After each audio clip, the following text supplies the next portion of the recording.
Hey, so we're talking about the song Moonglow here in the key of B flat. I usually play it in the key of G, but we're talking about in the key of B flat. It starts on the 4 chord in key of B flat. That's E flat major 7. The melody is "It must have been Moonglow." So that's E flat major 7. It must have been Moonglow to E flat minor. And I'm playing it minor major 7 because the melody note is a major 7. But I recommend for comping that you could just do 6.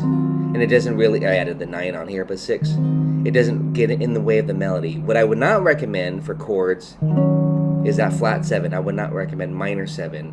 So you just want to be careful for comping purposes, is just to go from major 7 to minor major 7, or minor major 7, in 3 note shapes, or minor 6.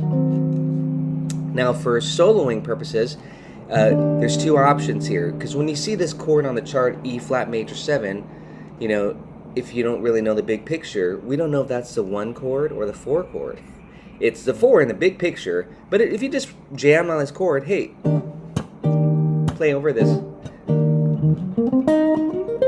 Pentatonic is safe. Pentatonic, you don't have to worry about what mode or what key you're in. The E flat major right on the root. Otherwise, if you know the context, you might say, oh, that's the 4 chord of B flat. Then you're going to run the Lydian mode, because that would be the bigger picture. However, we can also just run Ionian, and that would sound great too. It doesn't really interfere with the melody at all, because the melody is not on that note, the 4th degree, or the Lydian degree, the sharp 4. But so those are the 2 options. I don't want to say you have to solo on Lydian or you have to solo on Ionian. We really don't know. So that bleeds into other songs. This is an important concept when a song starts on the 4 chord, because this is in After You've Gone. This is in I'll See You in My Dreams. It's on Stardust. Those songs start on the 4 chord. And so you could run Lydian. I keep stressing that 4, or Ionian. And that would be fine too, because again, it really doesn't interfere with the melody. But the next chord here, that minor major 7, melodic minor would be my choice. So I'm going. So that's where you'd want to practice if you were to loop the first 2 chords, for example, of Moonglow. You have the Ionian or Lydian, and then the minor major 7. Melodic minor. Okay, and that's kind of paying attention to the melody note, and it's similar to After You've Gone as well. Melodic minors. So this is where it's important to have this concept. This is a nice, easy concept. If you choose the Ionian to start with, this is one of the benefits of choosing Ionian. When you go to the melodic minor scale, you only change 1 note, the 3rd. So you can think of it as E flat Ionian. I'm going to play it with this fingering, and then I flat the 3rd. So it's kind of easier to see it this way, like this: 1 2 3, 1 2 flat 3 for the melodic minor. But those other notes all stay the same.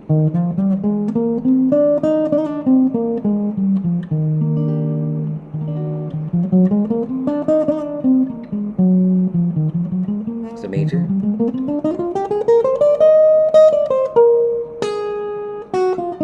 Wait, I'm sorry. I played Dorian there. So that's a melodic minor again, going down. So this is an interesting thing, is where you want to think about what the common notes are. You know, what if you wanted to just kind of play through the changes and not, you mainly just want to hit that 3rd. So this is where you'll hear this little phrase.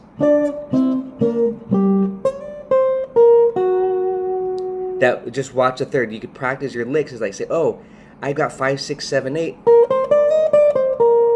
the major, then flat the 3rd. So you think about what notes are common and then just change that 1 note. You know, I'm in a different position here, but again, you might just say, I'm going to play. You think these numbers: 1 2. Skip the 3, 1 2 4 5 6, and then hit the 3rd, and then flat 3rd. You kind of play with numbers: 1 5 6 7 3, 1 5 6 7 flat 3. So you kind of play motivically like that. You kind of, to me, that's a nice strategy, is you play your major idea, and then you play your minor idea, but you flat the third. This also ties into this. I call it the Sweet Georgia Brown hack. You know, it goes from major, pentatonic, by the way, and then you minor, only that one note. So again, it must have been Moonglow.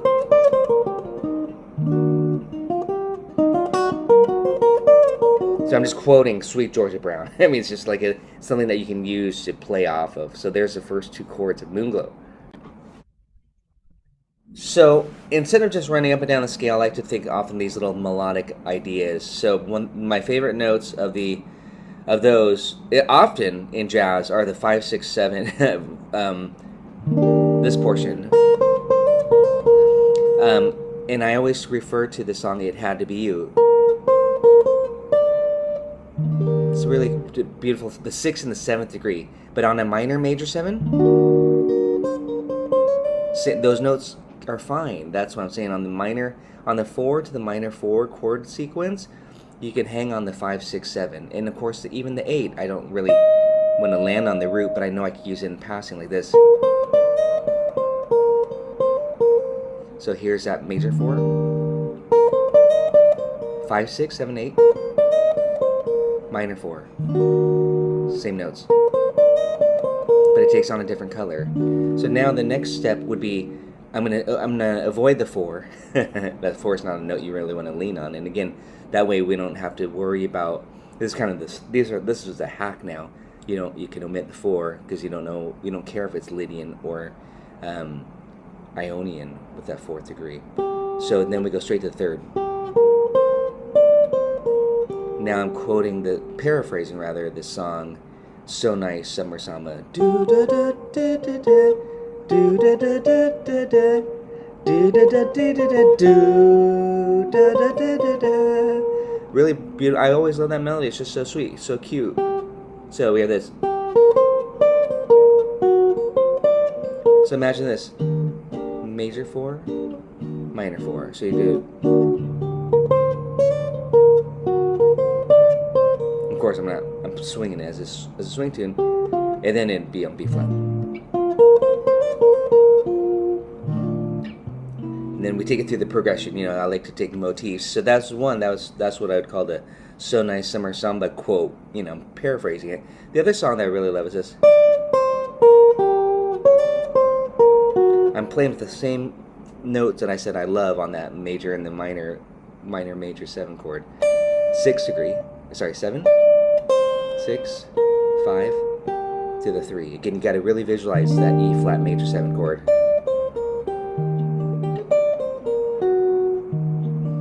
Your eyes are blue, your kisses too. That's from the song, right, exactly, the melody, just stealing the melody essentially and putting it on that.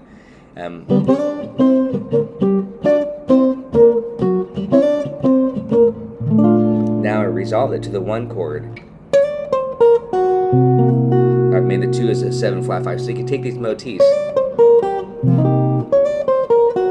and I use that for the whole, and then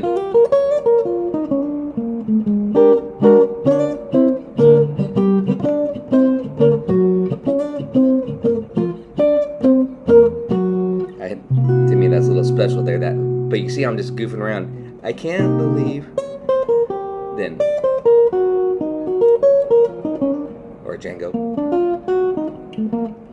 So again, that was Moonglow improvisation using another song superimposed on top of it for melodic content and idea. You don't have to play the melody verbatim. You can go. Now it almost sounds like the song Candy. But it's giving me a lot of information. Don't forget we're in B flat.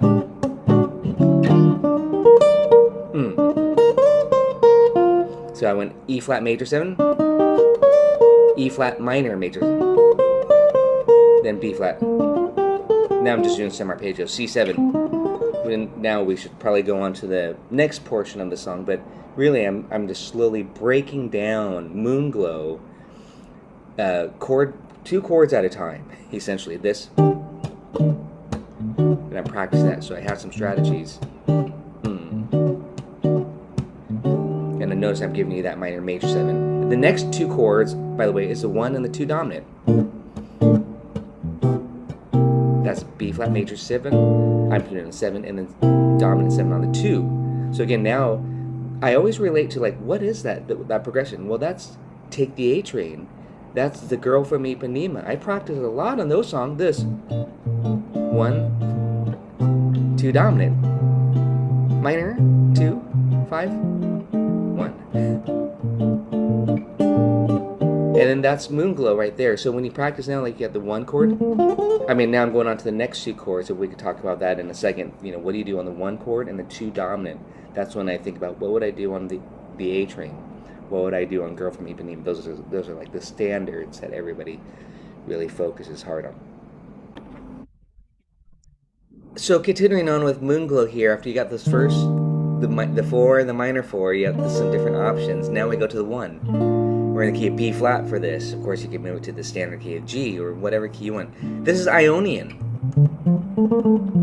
B flat major. Big picture, you want to think of all the related modes, because you never know. To me, I kind of think more positions. G, Aeolian. Any of the modes. D, Phrygian, if you're a modal person. Some scale sequences. But it's all the same notes. You can think of it as just B flat major pentatonic. That's pretty.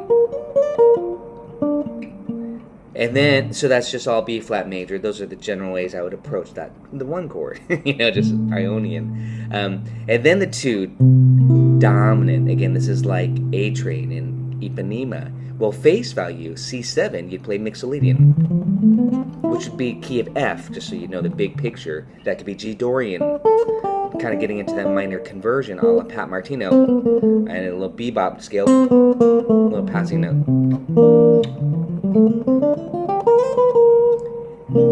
I like the melodic minor. I'm converting, again, Martino method. G melodic minor. So this is where it's kind of nice to stay on maybe the G position. If you do G melodic minor on the C9 chord, C7 chord, you get the sharp 11. That's a pretty note. And if you play it up here, that would be called the here on the root. I'll play the chord this C7 flat 5. That's like A Train. I'll do it slow. 1, 2, 3, sharp 11, 4, 5. 1, 2, 3, sharp 11, which is a sharp 4, 5, 6, flat 7, 8. Go up the octave. And this is, I keep leaning on that note. That's the color note. That's sharp 11. And again, you can think of it as G melodic minor. So sometimes I'll just start right on G and do this. See, we just have these same ideas. So you could do this lick.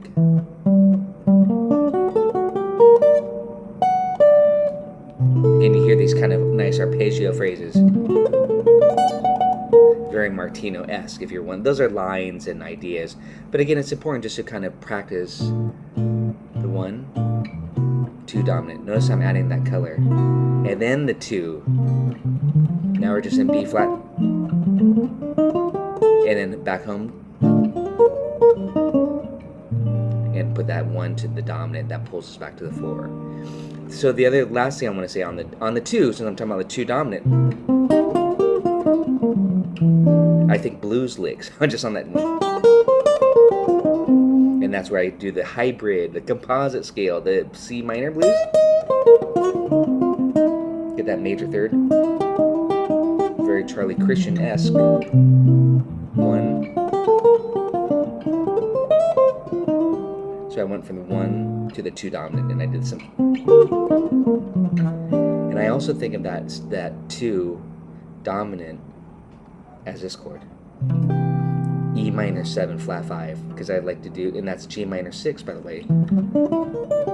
That way we could do some. And now I went E half dim. the same as G minor 6. So to me, I kind of fuse the arpeggios. So Martino does that too when he's demonstrating. He played an arpeggio, then a scale, kind of combines scales and arpeggios. So it's nice to have that in mind. C7. You think this? Those are G melodic minor chords. Melodic minor meaning minor major 7 chords. And then just to finish it out, then we're back to the diatonic 2-5-1. And don't get me wrong, you could you can definitely suss out the 5, but I'm just being standard. C Dorian, F mixo, B flat.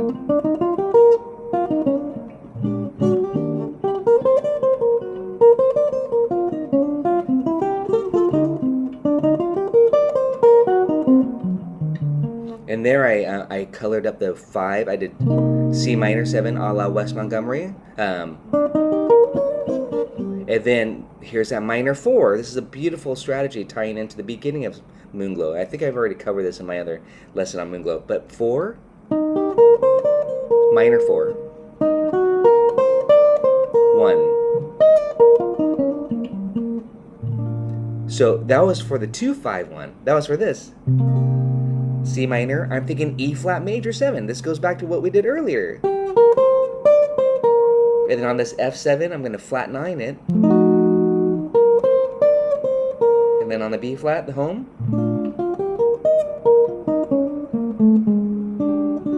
So we can use that motif. 1. Then back to this, I'll do the other quote.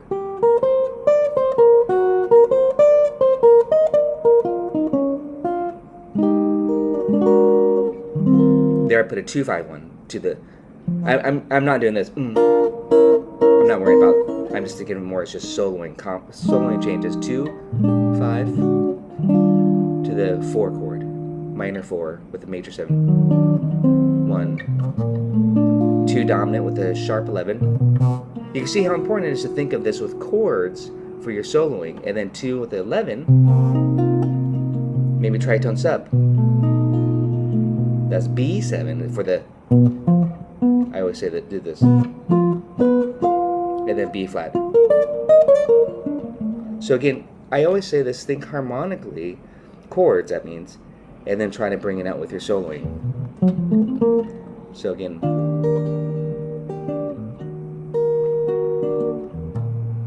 right here, sharp 11,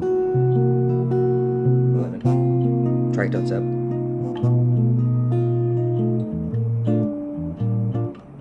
Tritone sub.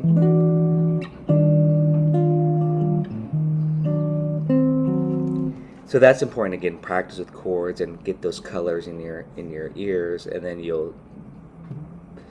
when you're soloing with leads, you'll bring out those flavors. So I'm kind of talking about, like, my style is pretty, like, very economical. I try to find like a songwriter, how that you can just kind of repeat motifs and repeat certain notes, and like the melody Exact Like You. I know why I've waited. Then on the 2 dominant, it's the same thing. You know, it's the same exact notes. Ipanema, I'm in B flat. It's the same notes. Tall and tan and young and lovely, the girl from Ipanema comes walking, and then changes. Da da da da. Tritone sub. Da da da da. So again, tying this back into Moonglow for improvisation, you're gonna just try to find those motifs, like I was just demonstrating with these notes. This.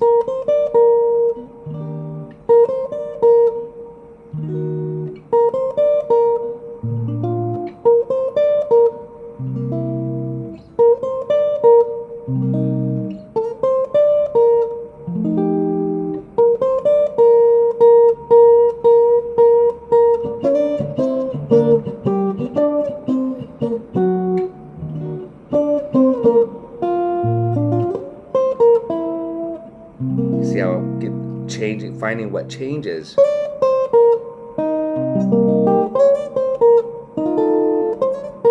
Blues.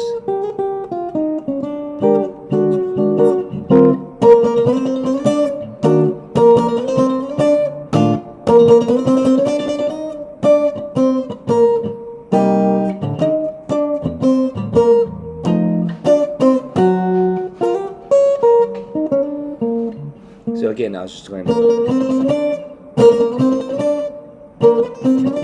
let the chord change underneath. Again, it's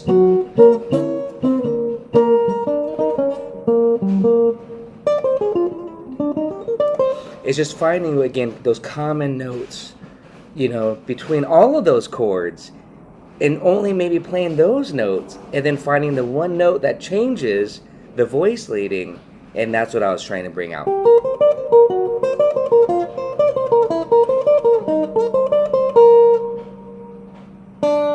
B flat. Here's one, the key B flat there. So again, those are some different approaches that can allow you to kind of be really melodic, and again, almost like you're writing your own melody. Of course, I was kind of stealing, borrowing different melodies there, but that's a nice way to improvise. C major and minor it. G.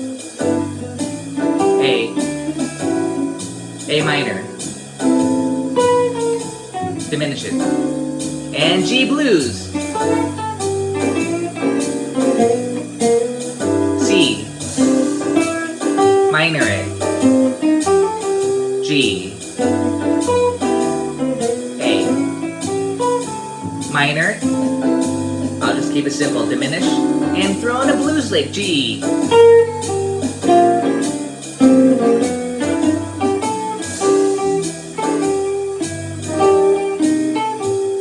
G, A, minor, diminish. I'll show you some of those licks.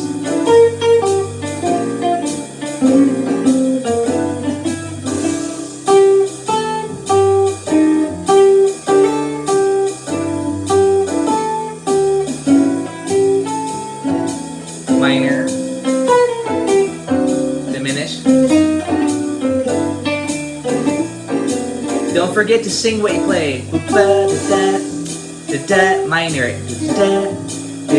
G, A, minor, there's that diminish, and there's some of those.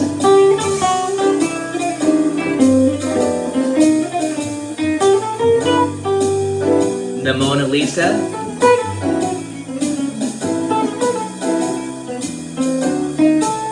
So you can make it as fancy as you want.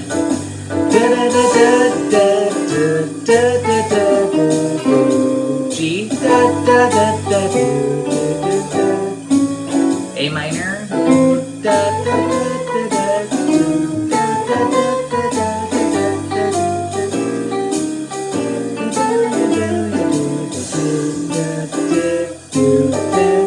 that's Sweet Georgia Brown.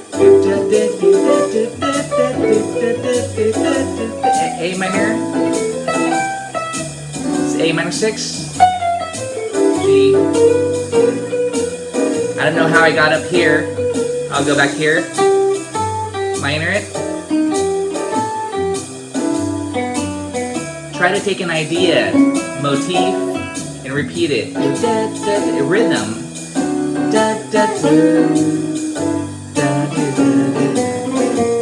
Lower neighbor.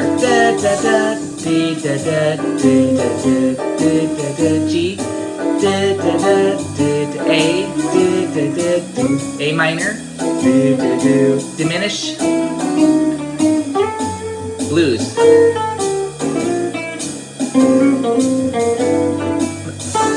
That's upper neighbor.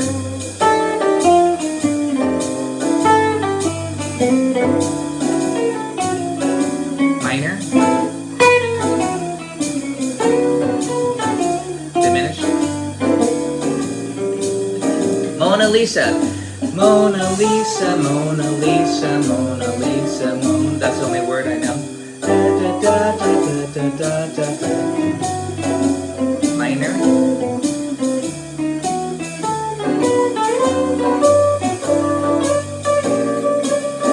Some triplets.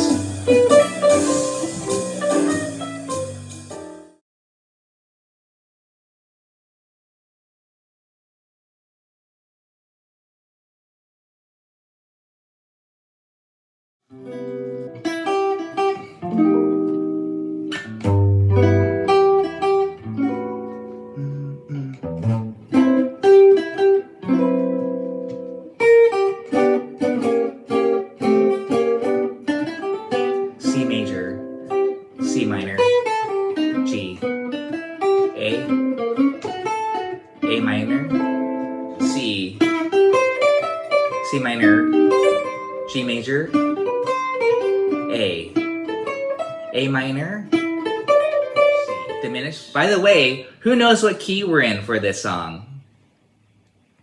Don't say C. I think the first chord is the key you're in, okay? Don't get fooled by that. Always look at the final chord. And in this case, that G6. We're in the key of G. 4 minor 4 1 in the key of G. But here's that flat 7 dominant in the key of G again. Flat F7. So on the F7, play C minor. And then G. And now I'm just kind of doing a little more gypsy jazz style soloing all over the fretboard, but the concepts are the same. Whether you want to blaze through arpeggios or not, you could still think simple. That's kind of what we're doing here. C major, C minor, G major, A. And I just did face value. You'll hear me say face value a lot. That was just A major. But so let's map this out together. C major, C minor, G. Okay, do you guys have those shapes, I hope? C major. And then for the F7 again, C minor. Remember, if you put a 2 chord in front of that F7, it'd be C minor. 7, you'd go C minor 7, F7. 2, like you're doing a 2-5. That's a good way to think of minor off the 5th degree. But these little tricks here, in the big picture of the progression, we have 4 minor 4 1. So 4 minor 4 1, and then we have a 2 dominant chord. We're doing some analysis here. 2 dominant chord. I've got a really good trick for you here. Your G shape, slide it up a whole step. That's your 2 dominant. So we have C major, C minor, G major, whole step up, A. And yes, that's a dominant, but remember, we're doing the triad method. We don't care if it's major 6 or major 7. A dominant 7 is still a major triad, 1 3 5. It doesn't matter. So C major, and we definitely have to know our inversions at this point. C minor, G major, A major, A minor, and that's a 2 chord here. We're coming to the key of G here, 2 5 1. And then in this case, I'm doing the sub that we've been doing, diminish it. I love that flavor. Again, adds that little bit of that bittersweet flavor here, that flat 9 to be technical. And then I'm just gonna stop there.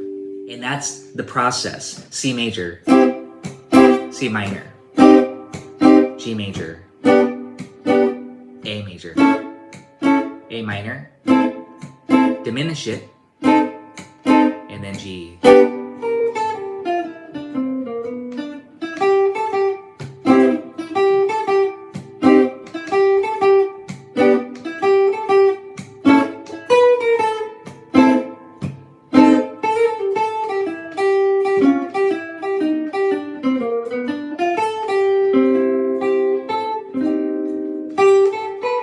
And I'm back to the shape, or this shape, just to show you the shape. C major, C minor. This way we're not limited to just one area. G major, A major, A minor. I have so much fun on just that A section. G, A minor, diminish, and blues like.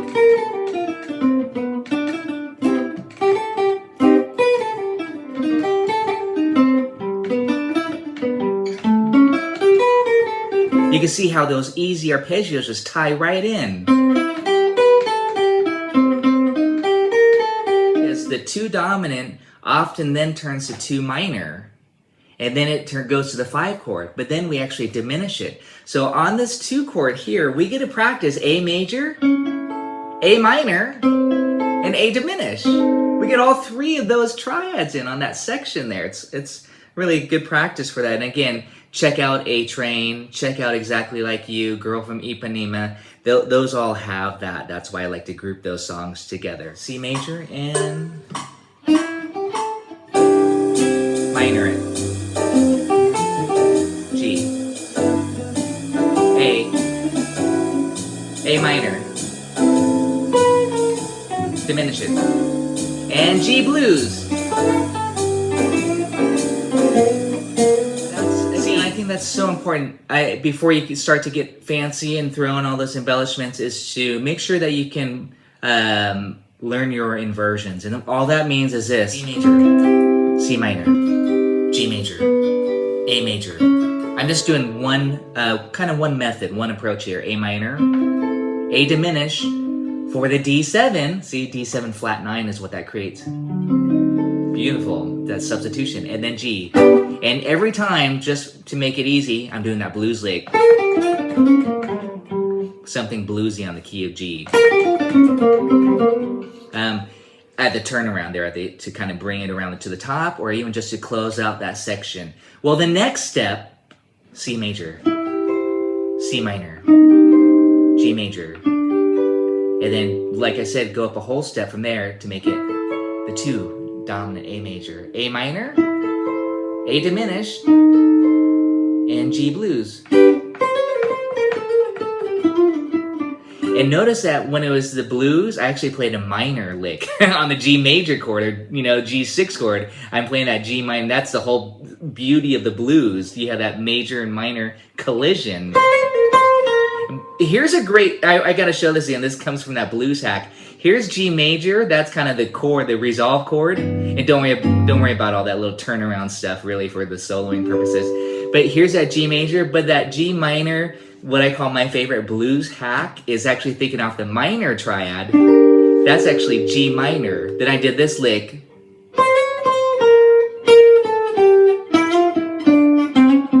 So I'm going flat.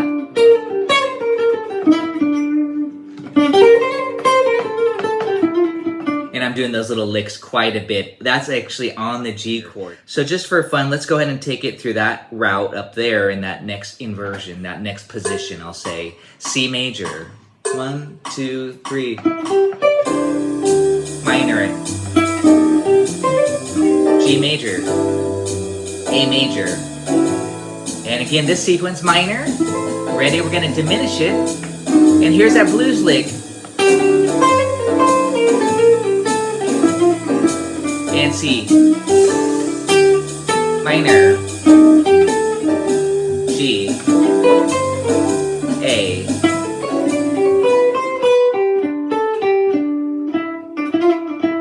So I'm going like this, G. I'm going. Very sweet, very pretty.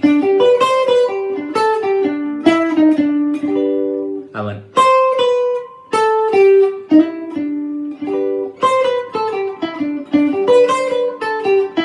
And I like this, that chromatic. That's the 5. So check out the B section. Find the G shape. It says G7. The thing is, if I was to do a substitution, the first sub that I would be thinking, D minor. When I say G7, I'll show you an example. Here's G9. The first sub I would do is D minor. So I do all those little Jangoism style Charlie Christian licks on that to kind of, again, give it more of that flavor. So is to convert these dominant chords into minor chords. So you see G7, you think D minor. And that's, of course, where you get these beboppy, the more kind of bebop style licks. They don't just think A7, they're thinking E minor 7, A7, E minor 7, A7. I'm talking, again, kind of the bebop players. If you want to, throw some of those little spicy ideas in there. D minor. B minor.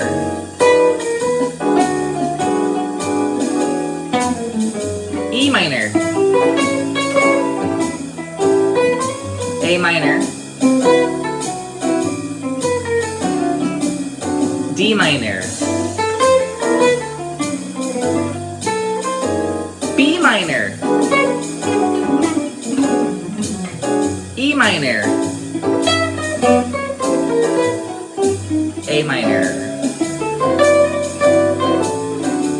D minor.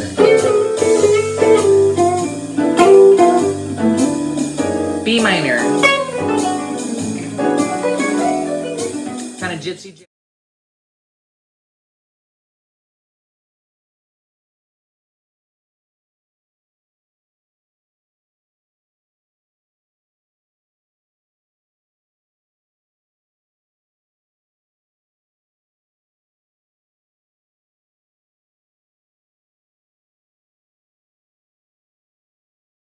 We're going to slow down here and do a nice tune called Moonglow for you.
Heavenly songs come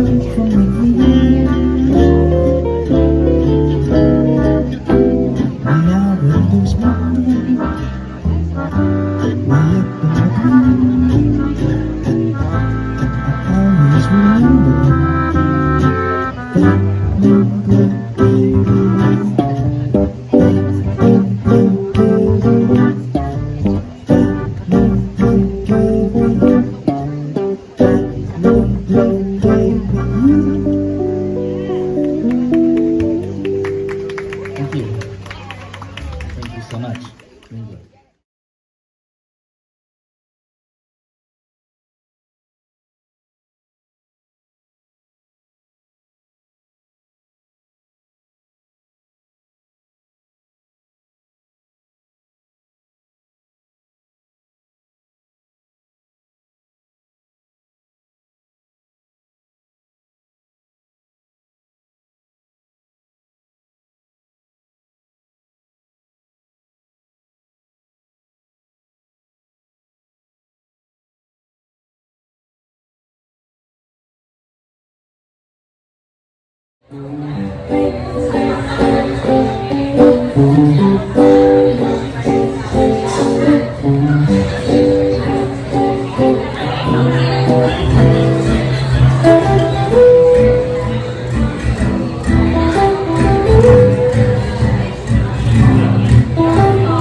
Moonglow.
We're in the key of G. This is Moonglow, of course. And I'll put a measure line. I'm just going to kind of just discuss this strategy, and I think this will carry through for everything. You know, I mean, other standards I mentioned last week, you know, goes to the two dominant, and then I said apply it to exactly like you, or A Train, you know, or Girl from Ipanema, or anything where there's a two dominant chord. So we have this C major 7, and then the chord I like to go to right after that is F9. But just right there alone, even though, you know, I said I like F7 or F9, but I said some books it says C minor, and that's kind of the real movement there before it goes to the one chord, G6. And again, I am writing in kind of the sounds, the flavors that I'm preferring as well. C major 7. Got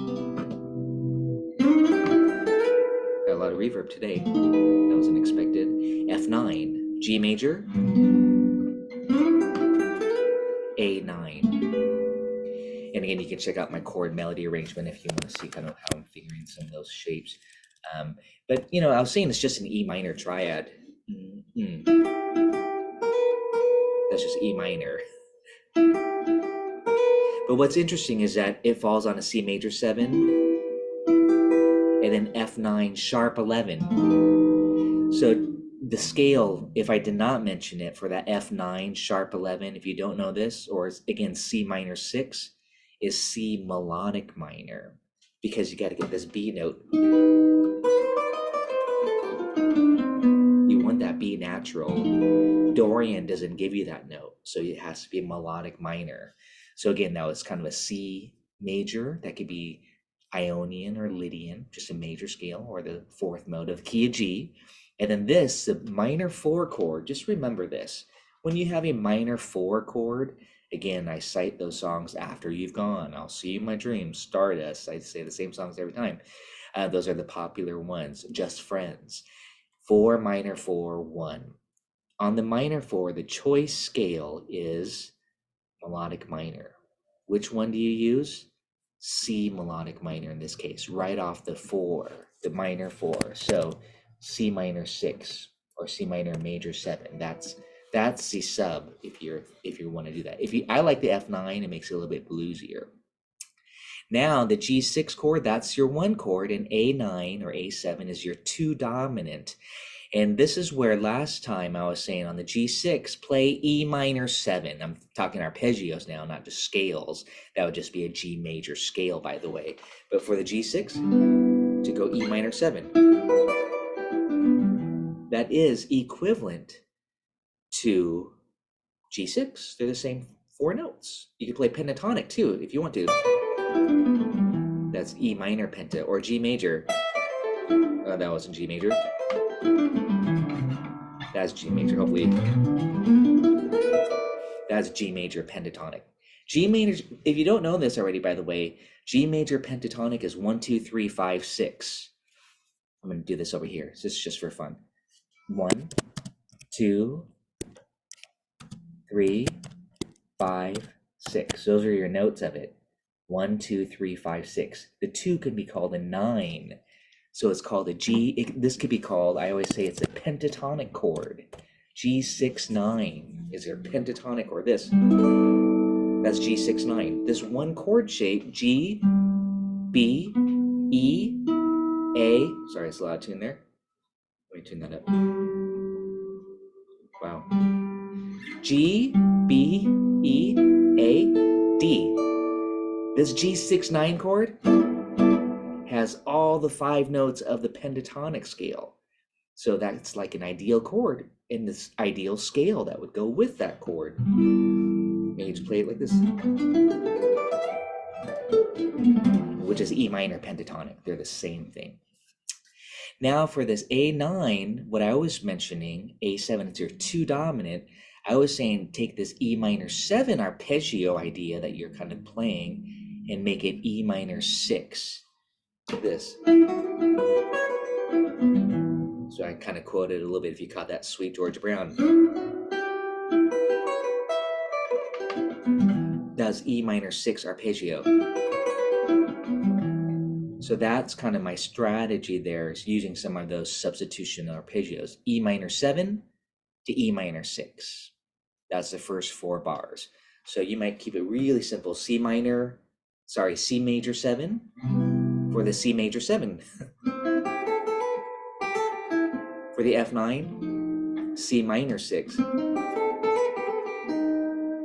For the G6, E minor 7. For the A7, E minor 6. Okay, so I went like this.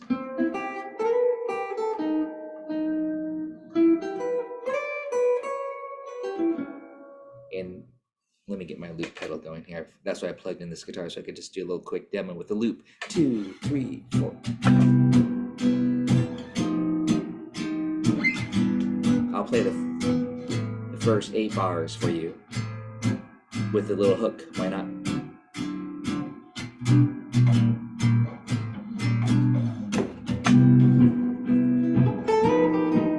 E minor 6.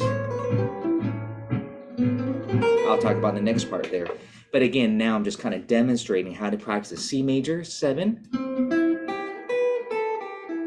And I did add the 6 in there. I call that the Mr. Sandman lick. That's literally the intro to Mr. Sandman. So it's actually both a major 7 and a major 6. Very, very pretty. And then you can make it minor just by changing the third. So that's, you'll often hear me say this, minor it. I'll play a major lick, minor it. Only one note changes, and that's all you need to do to go from the 4 to the minor 4, because you want to keep that major 7, which is this dreamy chord. And then on the G6, E minor 7. And I'm just singing this. And then E minor 6 for the A7. Has that C sharp. Okay, and that's what brings it out. Now you're probably wondering, okay, what's next? Well, the chords are A minor 7, D7. I've got a couple strategies, and then that G riff. And again, you don't have to be too specific with that. I was saying get bluesy. So the strategy I was showing you last week that I like to do is to go A minor 7. I play maybe just A minor. And then for the D7, A diminished. That gives us a D7 flat 9. And then a blues riff on the G. And then back to the top. G's. Notice it targeting A minor 7. A diminish. Hear that darker? D7 flat 9. G riff. C major. C minor. E minor. E minor 6. A minor. Diminish. G riff. And then just keep doing that. C major. C minor. E minor 7. E minor 6. A minor 7.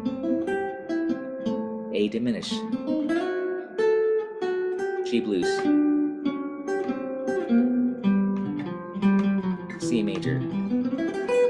C melodic minor. Now I'm kind of getting a little bit fancier, more notey. But again, that kind of gives me my strategy, my basic concept. I'm not thinking anything else, just following that route. Another route I was kind of demonstrating last time too, or you'll hear me say this often. I love this. On the A minor, you think C major, you think the relative again. And you get a really beautiful flavor if you think that's like, just like here, you're going to love this. It's basically, you're just doing the same thing twice. This is what it turns out to be. You think C major 7 again. You're substituting. You see A minor, this chord, A minor, I'm going to play A minor 9. But you think C major. Same thing. And then on the D7, I'm going to play flat 9 with the 13. And you play C minor, melodic. And on the G, not, we could do the E minor 7 again. I'm just going to do a blues riff. And that's it. So I did the same thing twice. It's a beautiful, simple strategy now. Because we got C major, minor, E minor 7, 6, C major 7, G blues. Okay, let's put the loop on and check it out. E minor 7. And just like the beginning.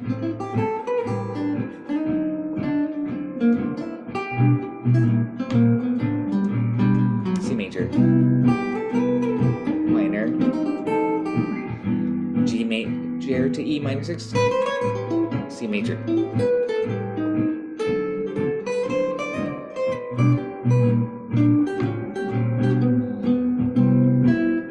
minor, E minor 7, E minor 6, back to C major, C melodic,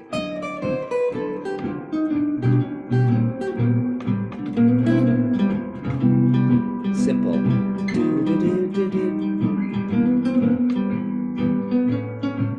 C major, melodic,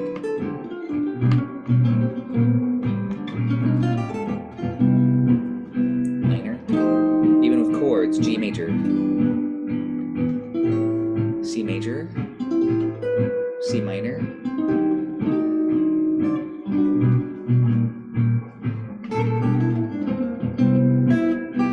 C minor, E minor, E minor 6, C major, C minor,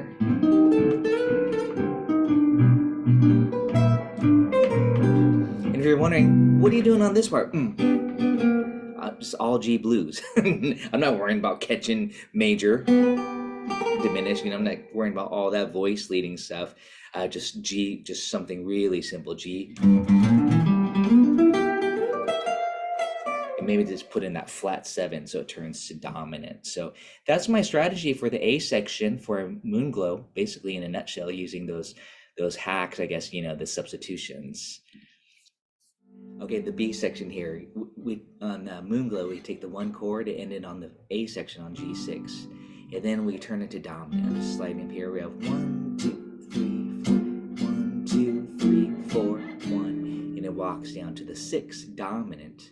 I'm just doing a 9th chord, A 13, dominant, D 9, E flat 9, side slipping, not a big deal.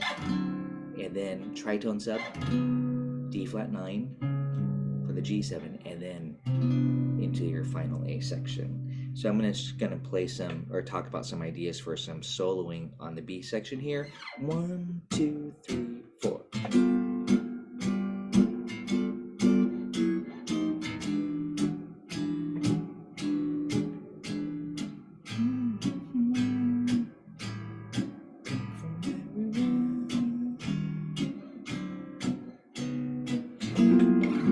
Looping that just for fun. E7. I'm thinking bluesy. A7. A minor. D minor. This is, so that first chord I'll just talk about, I'm just kind of thinking about some ideas as I'm playing it. G9, first chord, G7. I'm thinking this shape. Very Django. D minor 6. So you see G7 on the paper, but as a guitar player, we're going to play this. G9, which is D minor 6. So D minor 6 ideas, this. That's D minor 6 arpeggio there. Simple. Over here. Again, I'm just kind of rambling out some D minor licks, ideas. Those are all just based off of this shape. D minor even. D minor blues. But it's all based on that G9.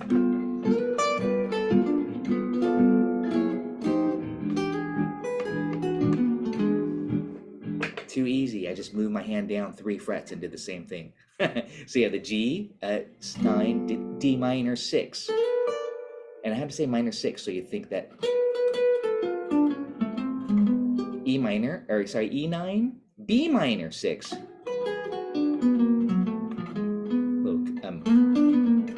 That's B minor. Cliche. That's nice to get that chromatic, the voicing. Walk us to that 6. If you're thinking off the B minor. So yes, you could kind of convert the chords D minor 6, B minor 6. You see what I mean? You can convert those all to just kind of minor chords in your head. But again, practice your arpeggios. D minor 6, B minor 6. Notice that that's a nice little 2-5 idea. Next chord is A7. So again, the conversion, think off the E, E minor 6. We love minor 6. Gypsy jazzers do, that is Django. This. I'm going to demonstrate this with the backing track there, my loop, and just play all minor 6 arpeggios, essentially. And then D, I said A minor. Same idea, same licks. And then it goes a little quick. You can turn that to D minor on the tritone sub.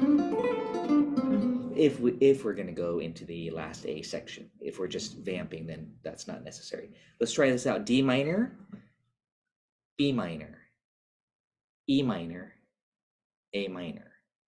Right? You get it? D minor for the G. Here's your arpeggio. B minor for the A7, E minor. And again, you go.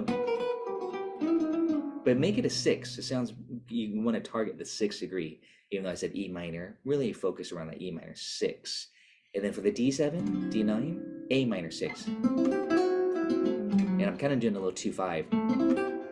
And that's where that worksheet will come in for Honeysuckle Rose. You start to bebop it up a little bit, get some voice leading. Here we go, 2, 3, 4. B minor. E minor 6.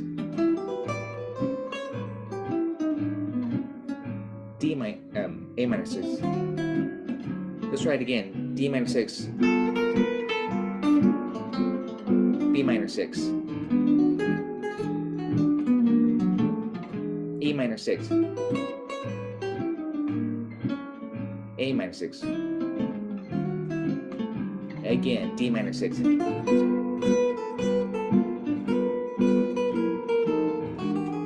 minor 6. E minor 6. You can see I'm fancying up a little bit. A minor. D minor 6.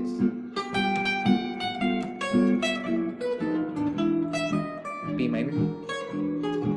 E minor. A minor 6. D minor 6. B minor 6. E minor 6. A minor. And again, that's pretty fun, just to convert everything to minor. And on that E minor, I think I did this lick a few times. That's the sound. Cliches. You say, oh, I like that. I want to do it on D minor. B minor. You know, a lot of guys do this. A minor. You know, or another thing I did was just this.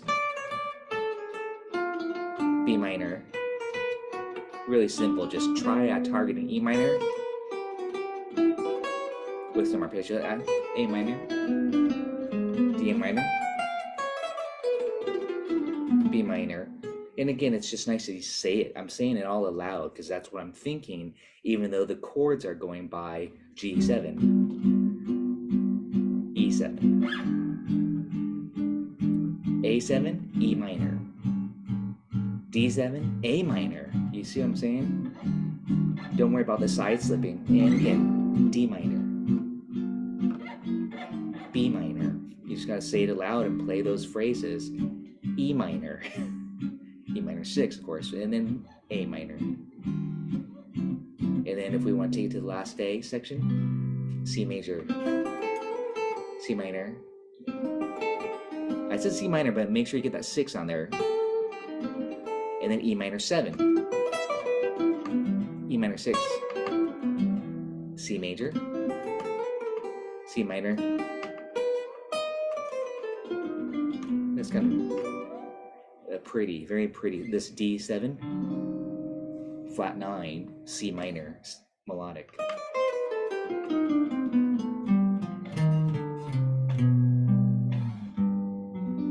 So if the melodic minor scale is still new for you, I do recommend that you learn it.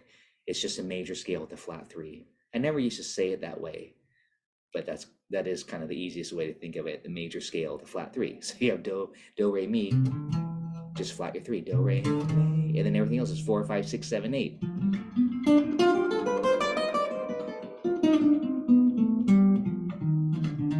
And that's C, melodic minor, over the 5 chord, D7. Get that really very beautiful this sound, and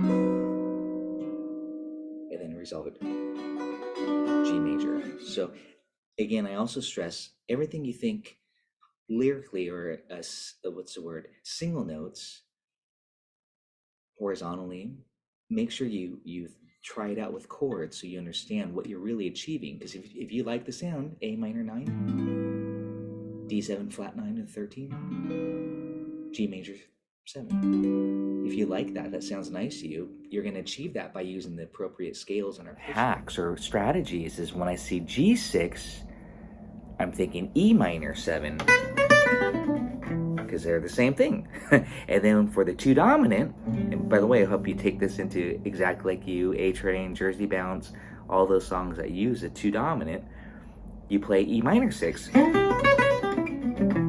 One note changes, but that's all you need to really get that voice leading.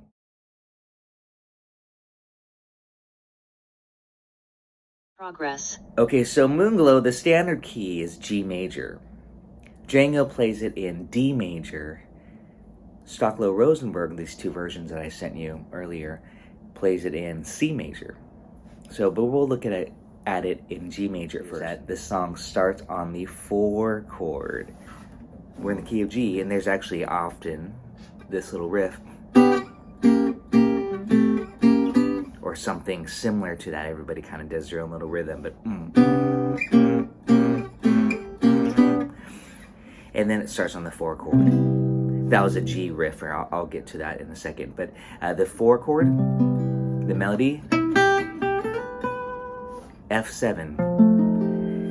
And I was looking at a different fake book earlier, and often it'll just say C minor 6 there. F7 and C minor 6 are very, very similar. C minor 6, F9. F9 and C minor 6 are basically the same, just you just have the F in the bass. So that's totally optional. The F, if you put a 4 chord as a dominant there, sorry, the F7, which is a flat 7, if you make that a dominant chord, it sounds kind of bluesier and not as sad. So C6, C minor 6, and then G6. That's really the basic progression there if you want to, but I like the F personally, so this is kind of my arrangement of it. I wrote C major 7. It must have been Moonglow. And then I just go to F9. Again, that's the bluesier flavor. Django and Stoclow Rosenberg, they both go kind of more the traditional. It'd be C major to C minor, okay? So, your choice of chords here, I'm going to do this, so just in case you don't know these chords, I'm going to walk you through it. We got C major 7, you can do it here.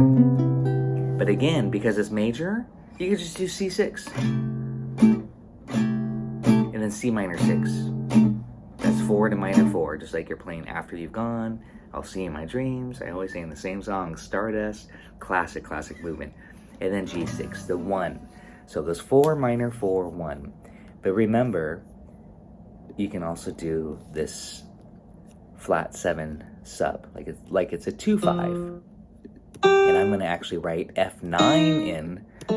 Again, this is because it's my arrangement of it. And then the G6, these are just some basic shapes. I'll walk you through it. Make sure you all know your shapes, which I'm sure you do, but just in case. Again, sorry, I probably shouldn't have grabbed this guitar. C major 7, F9, G6. And then A7, I'm going to go A13. That's the 2 dominant, okay? The 2 dominant, secondary dominant. It's the 5 of the 5. Just like if you're playing the A train, take the A train, or exactly like you. That's the second chord of the song, the 2 dominant. And then the 2 dominant, usually in these old songs, want to go to the regular 2, which is minor, which it does, A minor 7. So it's almost like a little prolongation. And this is very important that we analyze it. That way, when I do say, okay, hey, let's play it in the key of C, you'll say, okay, key of C, that's Stocklow's key. He starts on the 4 chord. That's F6, F major 7, whatever you want to choose. Then I minor it. Then I go to the 1. Then I go to the 2 dominant. Then minor 2, 5, and then the 1. Little riff there. So that's why it's important to learn to analyze and understand the song. Then you really know the progression. I'm going to do a D9. I like 9th chords quite a bit.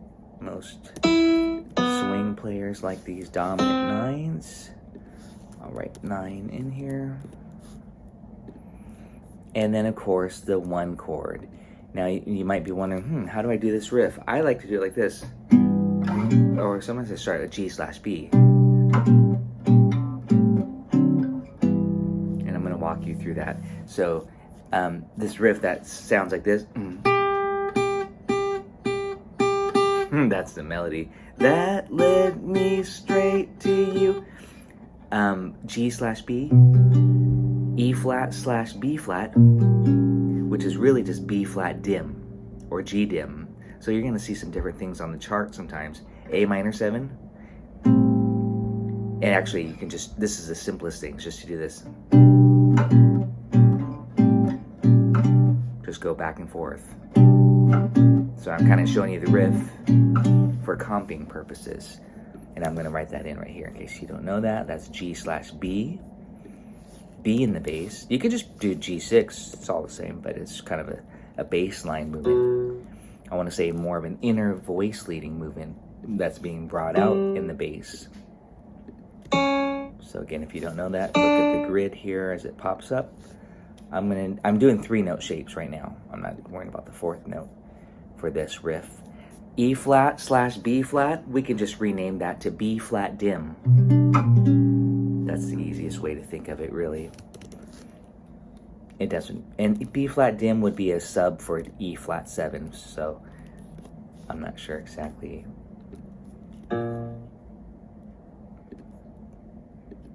And that's this chord. 3-note shape, 6, 5, 6.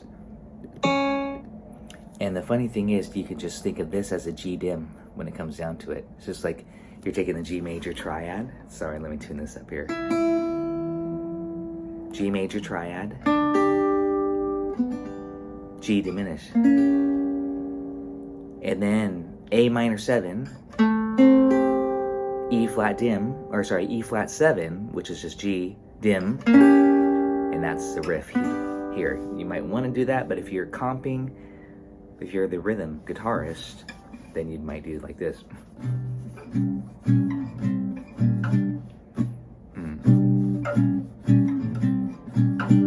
And then C6. G6. Way up in the blue. It must have been D9 Moonglow. And then here's a riff that led me straight to you. And I'm just varying up my shapes. As I mentioned, C major 7. Earlier I did C6. So, you can have a lot of fun with these different voicings here. A minor 7. Don't worry, we'll do that again. I want to just make sure you have these here in case I'm assuming it's new for you. I didn't take the poll to see how many of you play this. It's a pretty classic song. But this right here, what I'm talking about here, is a great riff. And I will do different things often, so I'm gonna do, and I wrote G, but I'm gonna put G/B again. Like that's what would be good for rhythm guitar.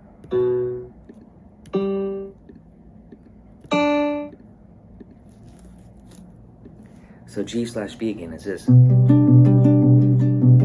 If you add the fourth note on, it just double the G. But that's not even necessary. And then these are just 3-note comping shapes. A minor 7. So G/B, B flat dim, which is also just G dim. See, it's a 3-note shape. It could be 4 different names. And then A minor 7, 3-note shape. Back to the B flat dim. And the hook, the rhythmic hook is 1 and 3, 4, 1, 2 and. Again, 1 and 3, 4, 1, 2 and. I'm just plucking with my fingers. You can use the pick. 3, 4, 1 and.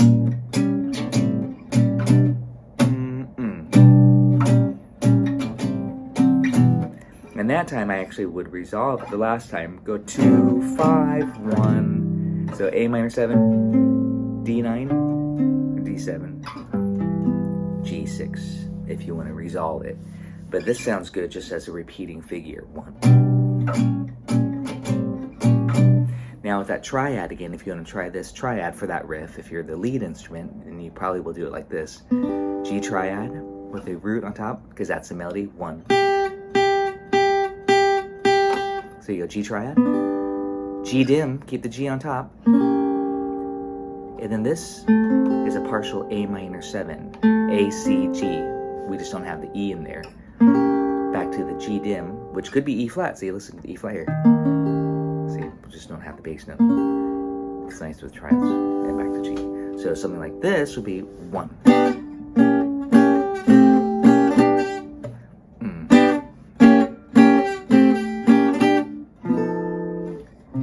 And then into the 1. I put G7 sharp 5 with a 9. That's the sound. Whole tone. And then to the C major. 6/9 in this case. That's very Django. 6/9. F. There it shows F13. But as I said earlier, you could just use C minor 6. Those are some options there. That's your A section. And then for practice, of course, we put on the metronome. Push play. Turn it down. Or we don't need a metronome, maybe, if you want.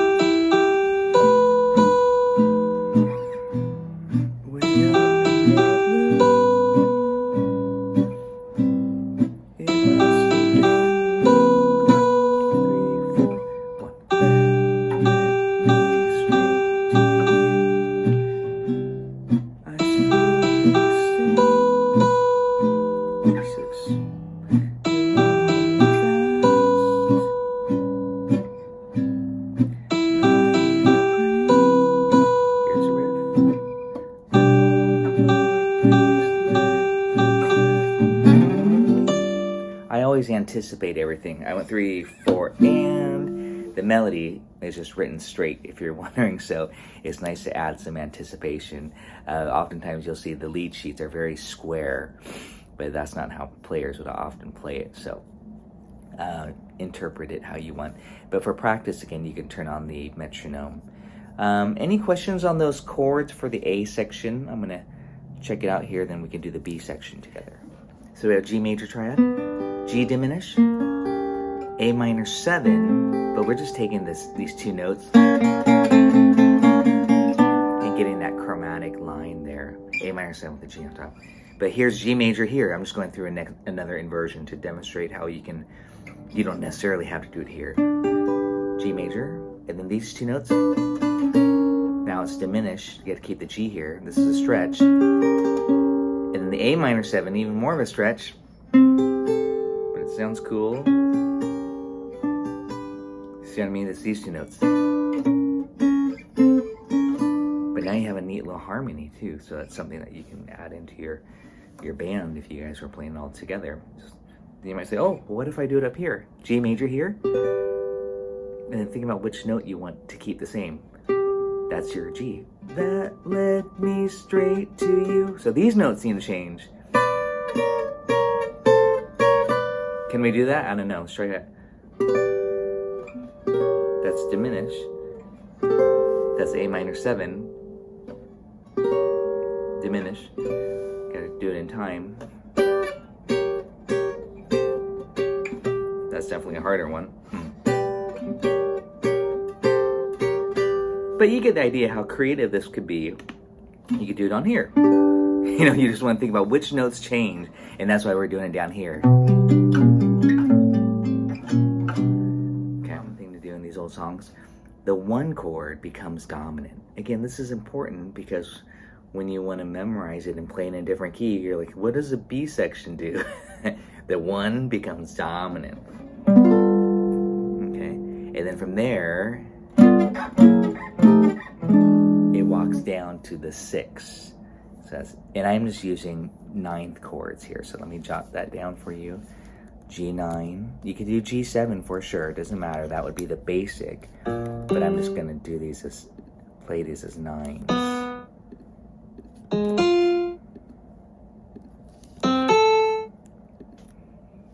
So the melody is actually way up here. So you could play all 5. I think what I wrote on my chord melody. But for rhythm, not needed. It's just chromatic here. So F sharp 9, F9, E9. Again, I'll skip those ones and I'll come back to fill in those and save some time so we can get to some soloing ideas.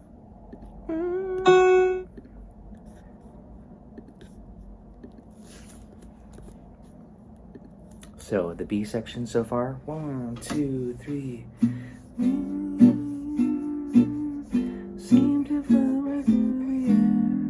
So the timing on that was 1, 2, 3, 4, 1, 2, 3, 4, 1. 3, you wanted to hit that chromatic lick on 3, 4, 1.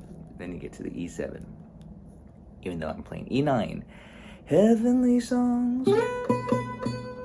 That's the 9th degree, so you could do A9. You can just do all 9th chords for the B section. Just slide it up, so you're just on E. Use that same shape, or I might go here. I like the 13 added in; it's very colorful. Then I might flat the 13, which is also called a sharp 5. I like a lot of inner voice leading. It's a little bit more subtle, like this.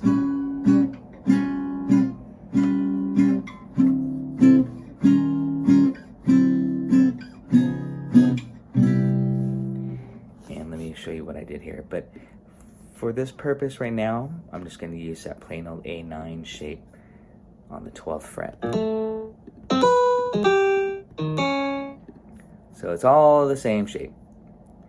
And yep, you guessed it, D9. This bridge, the B section, we're just do one shape. Basically, all dominant chords. And go up a half step here. That's called some side slipping. Not everybody does that, but it's pretty fun to do that. And that's a 9th chord as well. So again, I'm just having fun with 9th chords. And then this should be D9, not D flat. But then you can put in a chromatic note there. So this is where, unfortunately, with this program, I'd have to put in the rest. So I'm just gonna go D9 and D flat 9. I'll fix that later.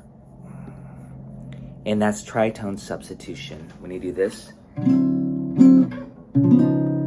tritone, D flat 9 is for G7. If you put it collectively, isn't that cool? Really dark and epic. That's a G flat 5, sharp 5. That's what you get with this. And if you add the flat 9 on top, so That's the alteration, if you want to think of it that way. But again, most people just go. And now I'm going to go to C6-9. Okay, it's nice to have a whole bunch of major flavors. C major 7, C6-9. What else? C major 9. That's pretty. On the ballad, you can kind of do that. C6. Or over here, C major 7. C6. Maybe C6-9 like this. Okay, a lot of nice flavors for that. So again, you can choose there. I'm actually going to go ahead and just put in C6-9 just to work in some of these other shapes and sounds. I like to vary it up. Not everybody likes that. Some rhythm players just learn it one way and they play it the same way every time. So C6-9. I am going to go to the F9 up here. And I'm going to do G6 a la Django this time. That's the 5th degree in the bass there. And don't forget, again, you can go to C minor if you want. So that's F9.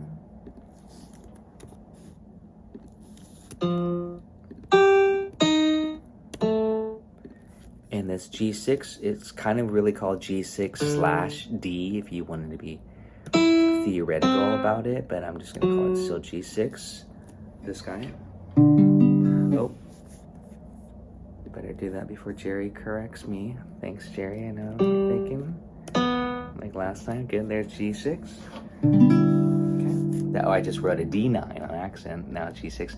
And this A7, like I said, I would, for rhythm and for lead, I'm often thinking C-sharp half dim. That's giving me a natural 9 by doing that. But for rhythm, just I'll stick to the A. 13 for now. But I wanted to make sure I told you that what I would often do. And that means I would do that with the arpeggio. The C-sharp half dim. While I'm doing this, think about what C-sharp half dim is equivalent to as far as minor 6 goes. Which one? Because that's very important that you can imagine that. E minor 6. Okay. And then A minor 7. This is all the same as before, so I don't really need to do it.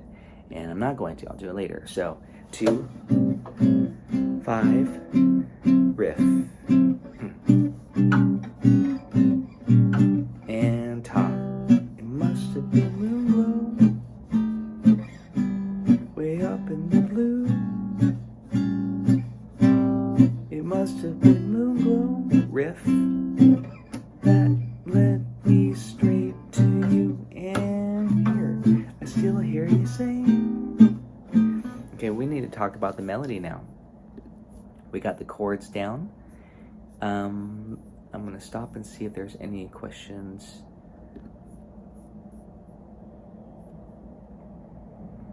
So here's the B section using just the 9th chords for all of it. G9, 1, 2, 3, 4, 1, 2, 3, 4, E9. And then ready, that we're going to go basically around the cycle. A9, down to D9, little side slipping for fun, and then D9, D flat 9, and then a C6-9. So I didn't play 1 G and G7 there, but the D flat, if you wanted to, you can slap on the G. Okay, let's do that again. 1, 2, 3, G9. Seem to fly right through the air. A9. Down to D9 with a side slip. 1, 2, 3, 4. 1, 2, 3, 4. C6-9. Now when there's Moonglow, F9, G6.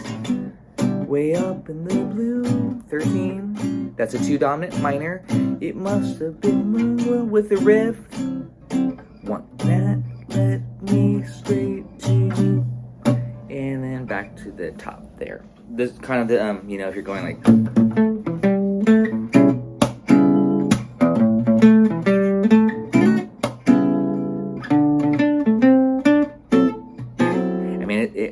especially see it when you're on a D9. This D9 has F sharp half dim. But if you played it over here, you get this shape. And guitar players love this shape.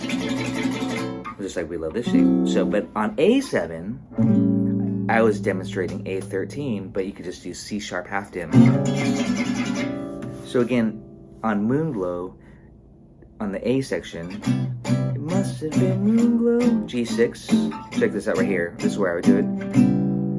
There, so G6/D. And then for the A7, C sharp half dim. And then A minor 7. And then D9. And then riff 1. I'll talk about soloing soon.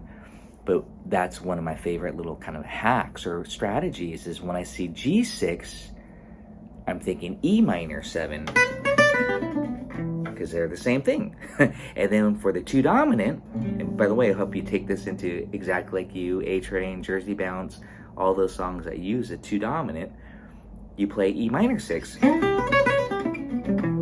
1 note changes, but that's all you need to really get that voice leading. And then A minor, etc. The melody is a minor triad for the A section. So if we're in the key of G, the relative is E minor. So if you do this, that's E minor. So let's check out the melody. 1, 2. I'll do a little quicker there. 1, 2, 3, 4. 1, 2. 1, 2, way up in the blue. Same thing. It must have been Moonglow. And then the hook.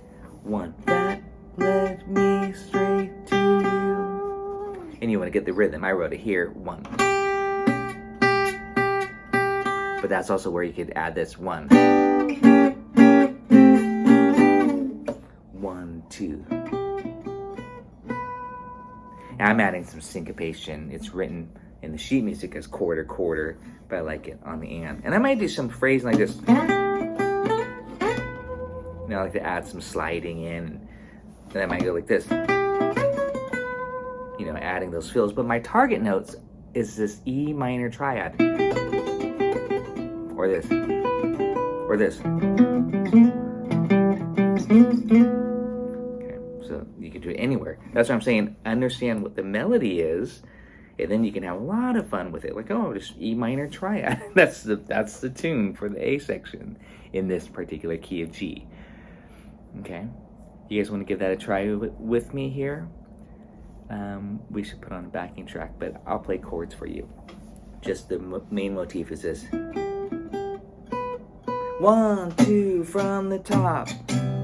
It must have been Moonglow. 1, 2, way up in the blue. 1, 2, it must have been Moonglow. And here we go. Riff that led me straight to you again. 3, 4, 1, 2. 2, 3, 4, 1, 2. 1 that led me straight to you. And now we're at the B section here. It goes up to the D note. D is the 5th of G. It's on the 5. But the chord is G7, just so you know the theory of it. And it does walk down just like the chord does. So it's 3, 2, 3, 4, 1. And none of those recordings that I sent you they're playing the melody as written. So just take that into consideration that only vocalists would probably sing it as written, if even vocalists. Heavenly songs. But with the chord, it sounds like this. But I like to do stuff like this. So again, check out my chord melody arrangement just to see how I treat the melody, you know, besides this stuff. And this. Just to get some voice leading. And then We have that arpeggio, by the way. This.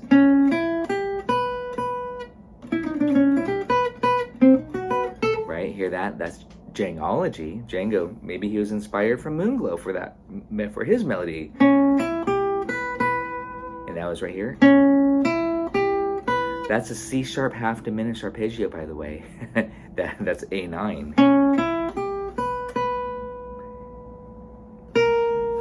And then the chromatic note, if you want to, if you want to get the melody as written. 3 in. You could even do this.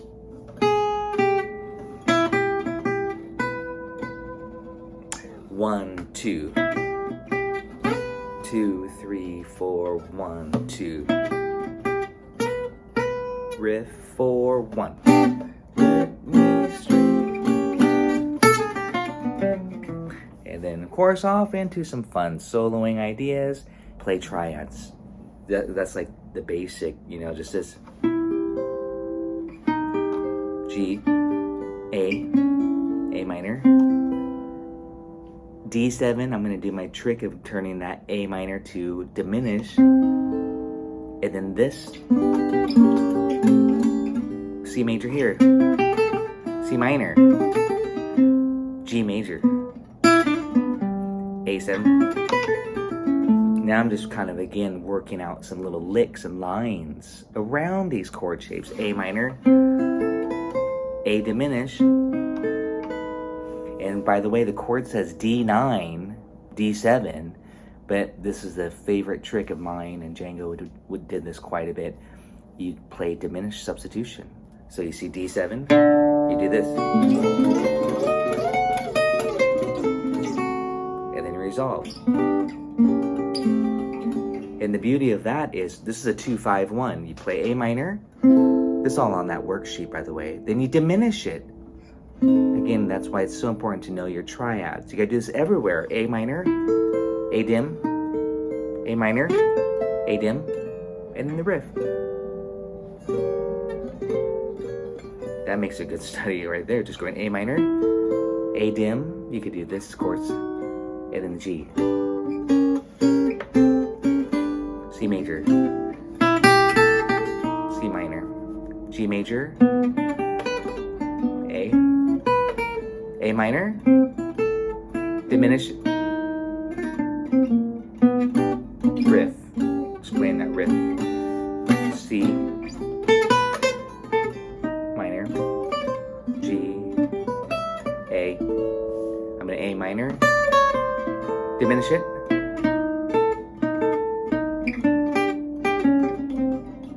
B section. But again, I'm just using that simple method of the triads to help guide me through this progression of navigating these changes. Again, it's kind of, you know, playing to each chord change to really bring out the harmony.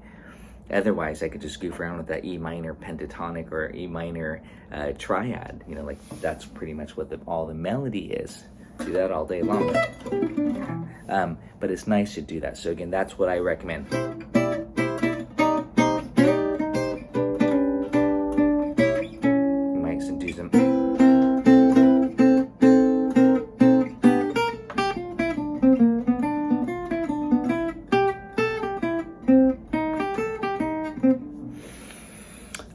That will tie into what I'm going to talk about next. I'm just going to get a little bit fancy. Same ideas, I was just kind of getting a little bit more gypsy jazz. But you can also kind of think again to the progression here. You know, I said F9 here, but you know what I'm going to think though. C minor 6. This one, by the way, you could think A minor. You could think, which is very Django, think A minor or E minor, because that's the triad to make it a major 7. Or you could just think C major 7. So if you kind of want that flavor, you do C major 7 arpeggio. And then on the F9, C minor 6. So I think that's very important. C major, that was a major 7. C minor 6. Okay, that's kind of more, you know, more playing a little bit more notes added in.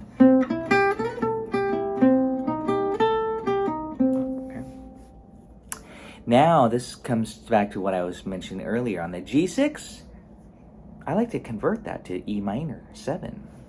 Here's G6. I'm thinking E minor 7 arpeggio, which is G6. I play pentatonic too, but without having to play a lot of notes. And then A7, there's our substitution, C sharp half dim.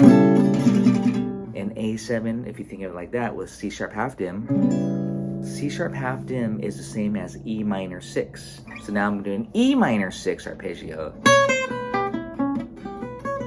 So let's practice that. E minor 7. Okay. E minor 6. Only one note changes. Keep it simple. So now we have C major 7. By the way, I added the 7 and the 6. That's a Mr. Sandman riff. Right, so. And then C minor 6. E minor 7. E minor 6. A minor 7. A diminished. And then blues lick in G.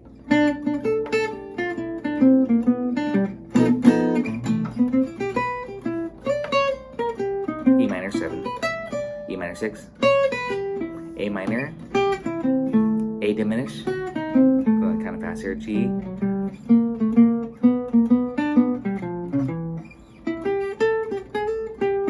simple,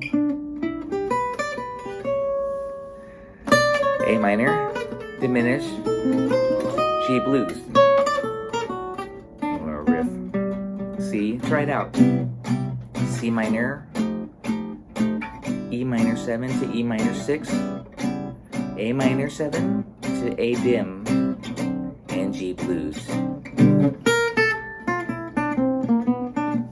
C, C minor, E minor 7, E minor 6, A minor, I'm just outlining, A dim, little bluesy chromatic, this. Little blues lick there, you know. That's over this.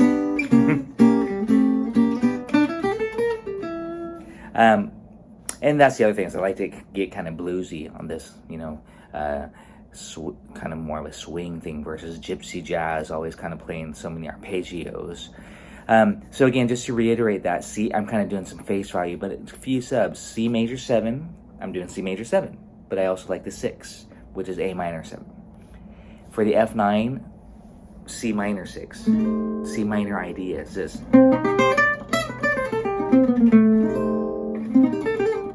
That's the arpeggio, C minor 6. G6, E minor 7. I'm just using this shape, E minor 7. Here's my arpeggio. You don't need to play too many notes. Again, learn to simplify in voice lead. And then get that note there. For the A7, that's E minor 6. That's why I think just these, what I call the easy arpeggios, is really nice method. A minor 7, A dim, and then again, that brings out the flat 9, and then the riff, or blues lick. And then learn to do it down here, C major 7, C minor, E minor 7 here, E minor 6, A minor 7 here, A dim, maybe a run, and G blues. And I could just have fun playing that A section for a long time before I even want to go to the B section. That's again what I recommend. Is like, hey, I get it. I have a strategy now on the A section. I just want to make sure I could do that all over the fretboard, not only in one place, you know, but still kind of the same ideas with some of those same substitutions too. But you can have a lot of fun with it, and then go to the B section. Speaking of the B section here, I keep it pretty straightforward, but I want to show you kind of some of the Jangoisms. For the G9, convert it to, some of you already know what I'm going to say, D minor 6. So So again, that gives you that Django-y flavor. You think you play G9, but you're thinking D minor. Why do that? Well, D minor 6 is the same as B half dim, which is right there in the chord shape, G9. It just brings out that G minor. But for us, that allows us to think a little bit more simple. And then you can target that. So, guess what I'm going to say here? And you don't need to follow the, you don't need to necessarily go, well, for the E9, E7, B minor. Okay? Or B minor 6, or whatever your favorite B minor runs are. And that's equivalent to G sharp half dim, by the way, if you want to go, let's see. Again, that's getting a little bit more convoluted by having to think off the 3rd or the 5th, but that's the idea of it. You have E9 or E7, but you know you play G sharp half dim or B minor 6, it's the same thing. A9, kind of the same idea. I just quoted Jangoism, they're playing off C sharp, I mean that's what the melody does on the second half of it. But I'm thinking also on the A9, A7, this is all very inside. We can do the diminished sub or the whole tone scale too. That's E minor 6. So there's so many different ways to think about it, and I love minor 6 arpeggios. Or just minor ideas. Here's a nice minor idea. Very Django. That's the add 9. That's over this. But I'm thinking E minor. So that's the fun part. So again, check this out. This is really fun when you think of it this way. You see G9, you play D minor, E, B minor, A9. What did we say? E minor, D minor, B minor, E minor 6, and D9, A minor 6.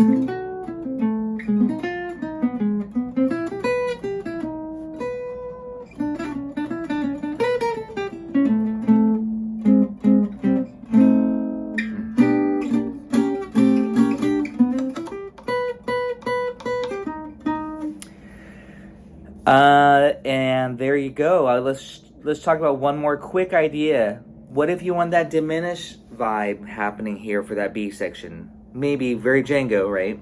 Has nothing to do with the melody at this point. But this. Okay, where do you start it at? You started on the 3rd, the 5th, the flat 7, or the flat 9. So here's G7. Here's a root. Don't start on the root, but start a half step above. And just take your diminished triad and slide it around every 3 frets. But that also gives you ideas for these arpeggios. Dim 7 arpeggios, if you want to run that. That'll definitely give it a very gypsy jazz flavor. And then, this does not go through the dominant cycle here. It's actually a minor 3rd. So E9, guess what? You just do the same one. This is pretty awesome, actually. So for those 4 bars, you just do the same one. Then you can follow the dominant cycle if you want this flavor, the flat 9 flavor. Then you go down a half step. This is where you got to put on the backing track so you can hear it. Then down a half step. And then down a half step. And then back to C. Again, we need to hear it with the backing track. I don't know if it would do you justice just to kind of do this.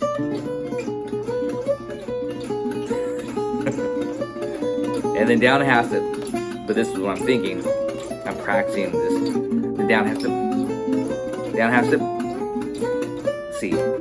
That was a B section with dim 7 substitutions. And you can do arpeggios too. But again, you know, that's kind of extreme, and that's being like one sound. It's nice to mix and match your flavors so you have some different colors and textures and whatnot, but definitely throw those in. And the other last scale is a whole tone scale.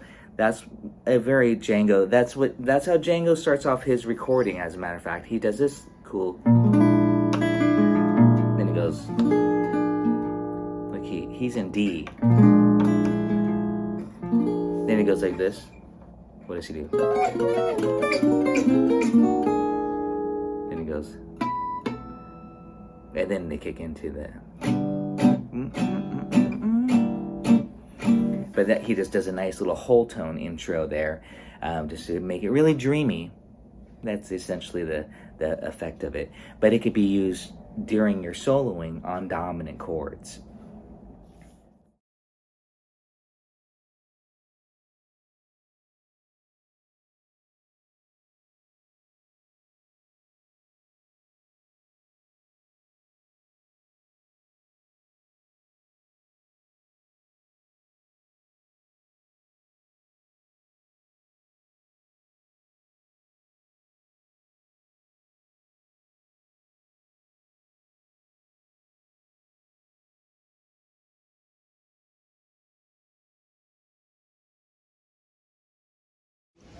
We're going to slow down here and do a nice tune called Moonglow for you.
songs coming from me.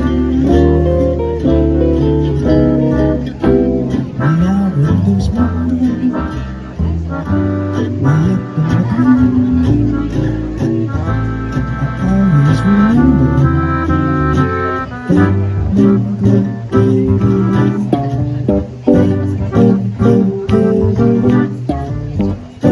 Moonglow baby, that Moonglow baby, that Moonglow baby. Thank you. Thank you so much. Moonglow. So C major 7. This is face value. 1, 3, 5, 7.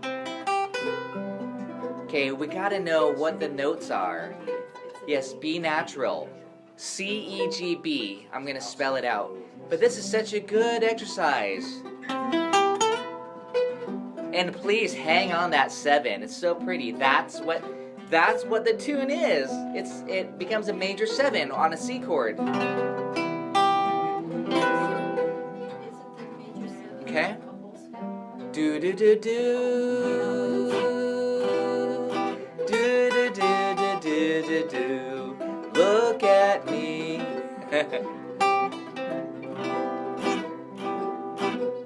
Yeah, so everybody go.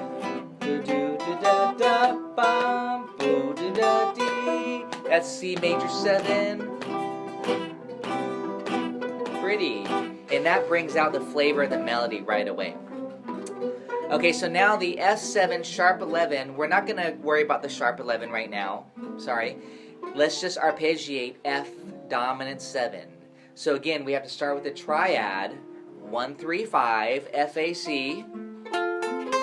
And then now we have to add on the flat 7, which is an E flat. You can find that note by going down from the octave a whole step, which makes a cool little lick actually to go. I just wanted to demonstrate how to find that flatted 7 interval. So now the fun part, can we do that in time? That's where the extra practicing comes in. C major 7, 3, 4, F7. I know it goes by fast. And then now it says G6. Let's just arpeggiate G6 as written. G, B, D. How do we find the 6? We go a whole step above the 5th. I'm just going to grab my shape here for guitar players. I often just kind of grab some chord shapes. Yeah, a 6 chord sounds very boogie woogie. You know that sound. Do do do do.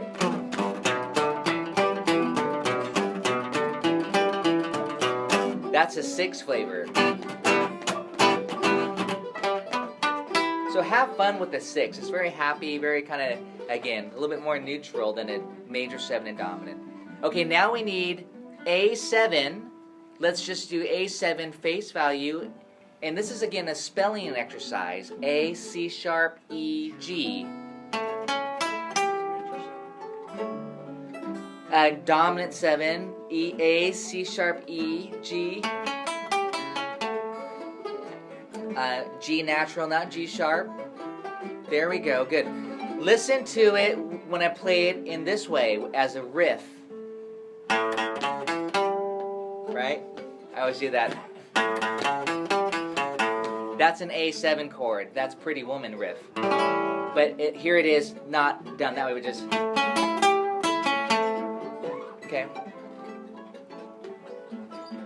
And then now on the chart it says minor 7, so we want to flat your 3, and now it's A minor 7. I know this is a pretty big study because there's a lot of chords. It's a lot harder than just learning the melody. A, C, E, G. That's A minor 7.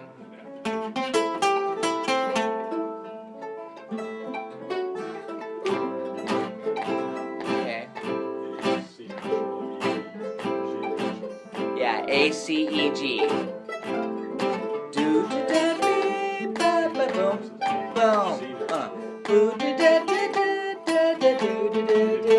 Do da da da da da da And you want to just jam on A minor 7. Just try to make as much music as you can just from those 4 notes, staying within the chord structure. D7 is next, so we got to do D major triad. Okay, the dominant 7 chord is a major triad with the flatted 7. So if you're wondering what's a flat 7 of D, just go down a whole step. So you hit your D, D, D, D. Now we're on a C note, so we got to do this. Okay. Now it's D, if you're translating it to notes, D, F sharp, A, and C natural. Okay. And then now where it says, the hook that led me straight to you, we'll just do this.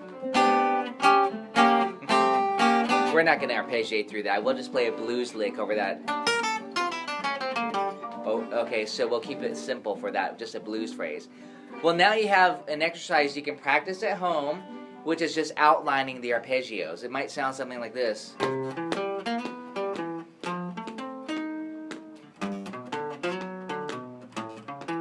A minor 7, D7, then blues lick, and C, F7, G, A13, A minor 7, D7, then blues lick, So in that case, I was actually arpeggiating through the changes. I added some scale tones, like a little riff, a common little, like, you know, again, these are all like little boogie woogie lines that you might hear out of a dominant chord. But that's what I was kind of just generally doing. C major 7, and here it is slow. F7, G major 6, A7, A minor 7. It's a lot to keep track of. D7, then G blues, C major 7.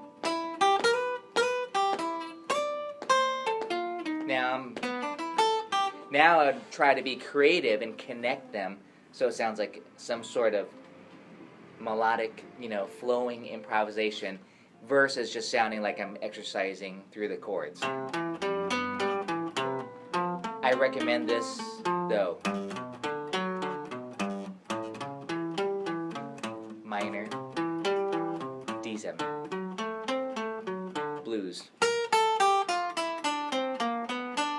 Can we all do that little blues phrase there? This is very common. It's not. It's a blues phrase, but it's not a blues. It's not a blues scale. I'm actually adding in. It's a little bit more added notes to this. I'm starting out. Here's G. Everybody find G. Start on the flat 3. Okay, which is B flat. Okay, I'm always talking numbers, so you got to start on B flat. That automatically makes it bluesy. Da. And it's a fun little digit pattern. Flat 3, 2, 1. Yeah, so go. Yeah. Now do the same intervallic motif starting on the 5th degree. So it's really going to be flat 7, which is F, F, E, D. But it's the same pattern melodically if you were to look at it, just starting on D. So you get this. Okay, you can play with it all you want. I was going,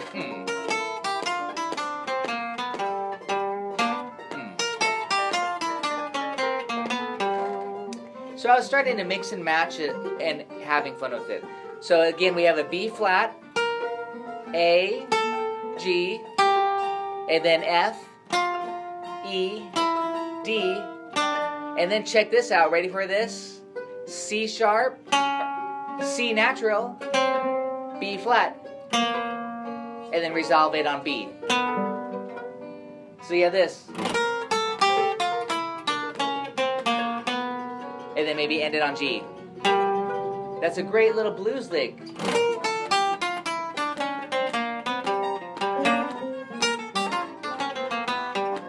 Triplets.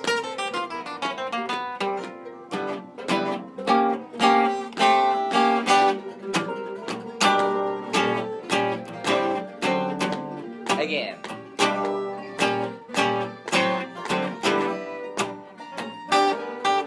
Yeah, have fun with that blues riff. You might go.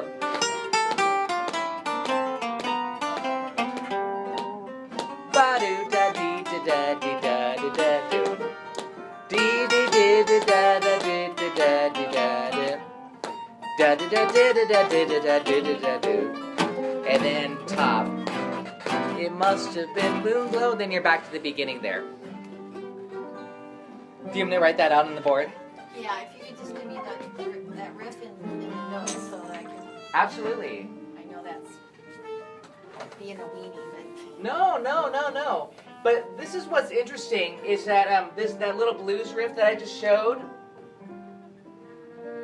How I'm thinking about it is from this. You'll never believe it, but I'm thinking of it from that. Okay. What is that? That's the G minor triad. So see, I'm going da da da. So I'm going B flat A G, ba ba bum. Or actually, I should show it to you this way. B flat A G. I'll show it to you that way. B flat A G. And then on the D chord, F E D. So I'm targeting the root, and then on this, we got that blue note. I said C sharp. I'm going to call it D flat, and then C natural to B flat. And then, of course, you want to get the major third in here, this guy, if you want to make it bluesy. That's not in that chord, but that's what makes it bluesy. Yeah, but if you could, this is such a cool lick. If you guys can visualize your minor triad, you can play this everywhere on the guitar. So check it out. Here's G minor. Here's G minor. Here's G minor. I'm just doing this kind of a digit pattern. Flat 3, 2, 1 on each one of those notes. And it sounds great on a dominant chord. Or Pete, give it to me. G7 sharp 9.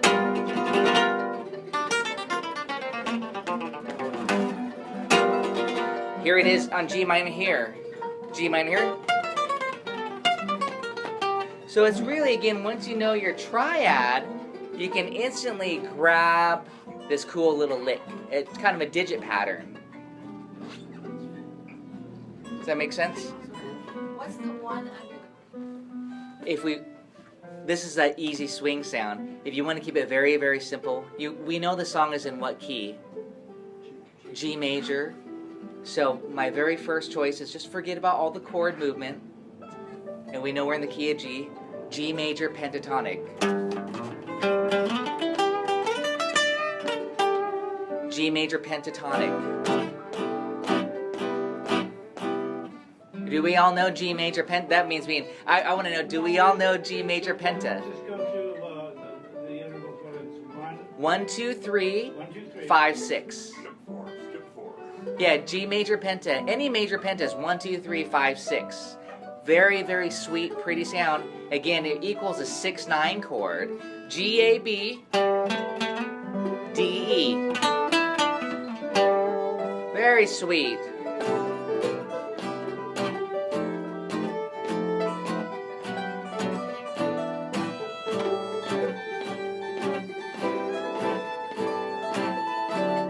Nice. I'd get bluesy there. G major penta. Such a sweet flavor.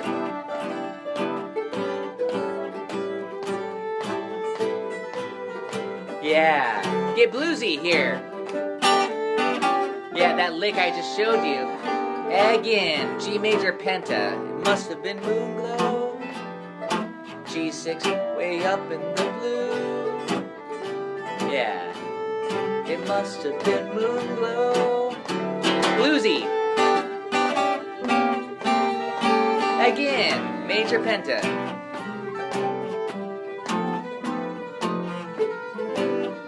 Nice. Bluesy. Again, major penta.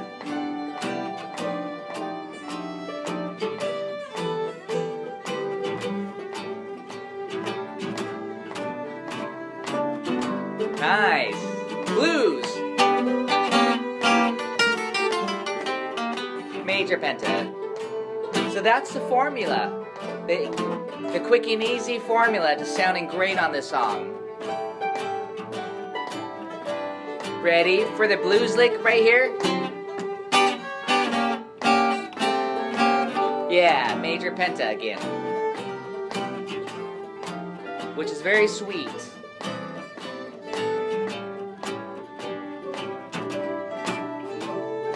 Ready for the blues lick?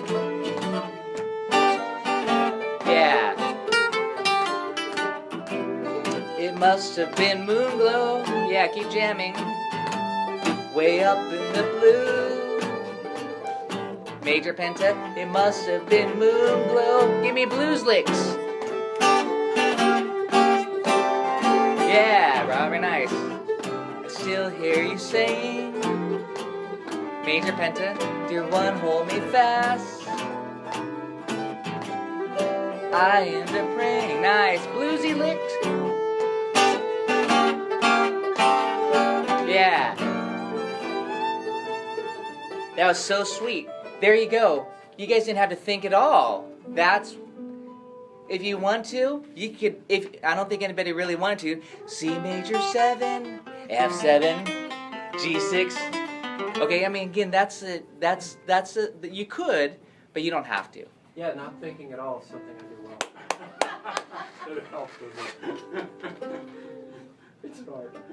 But I have tricks for you guys on that, on the thinking stuff. There's actually patterns, and I kind of chose some songs this term that follow this kind of method of these tricks, including Misty and including Deed I Do. There's certain little tricks that we can do that will help you navigate through the chord changes. But right now, my number one thing for this session is just play your G major pentatonic, which also equals E minor and E minor blues. And then also throw in that G minor blues lick that I just demonstrated on the board. And then back to. Okay. And there I did an E minor. What's the difference? E minor and G major? Nothing. But if I said E minor blues, I add in the B flat to the E minor. Okay, so you have this. And that adds that flat quality to it. So that is important if you throw in the E minor blues scale. Okay? Everybody knows that G major and E minor are relative to each other, and that's important that you can think either E minor or G major. But when you do add in that blue note, that adds in the flat 5 of the minor scale.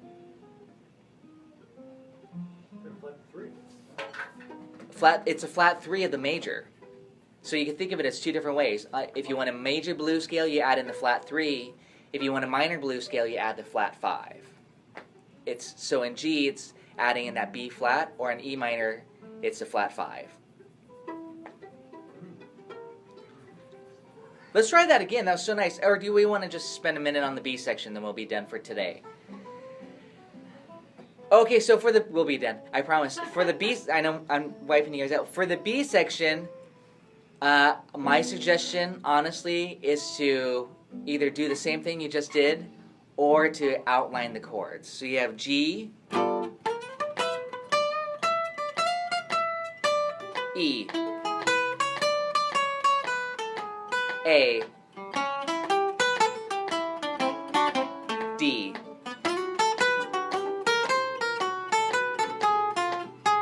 and then we're back to your A section. So what I just demonstrated there was just a really simple outlining of the chords. The good news is it's all the same chord quality. So we could do our little rockabilly riff. This is what I want to leave it at today. Let's all do this.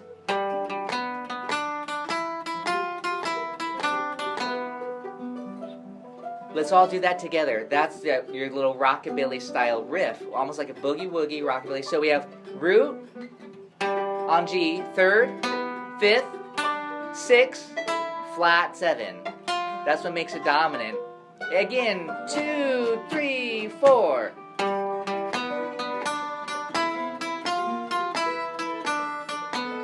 Again. Now E7.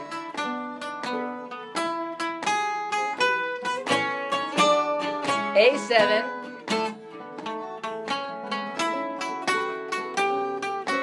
D7,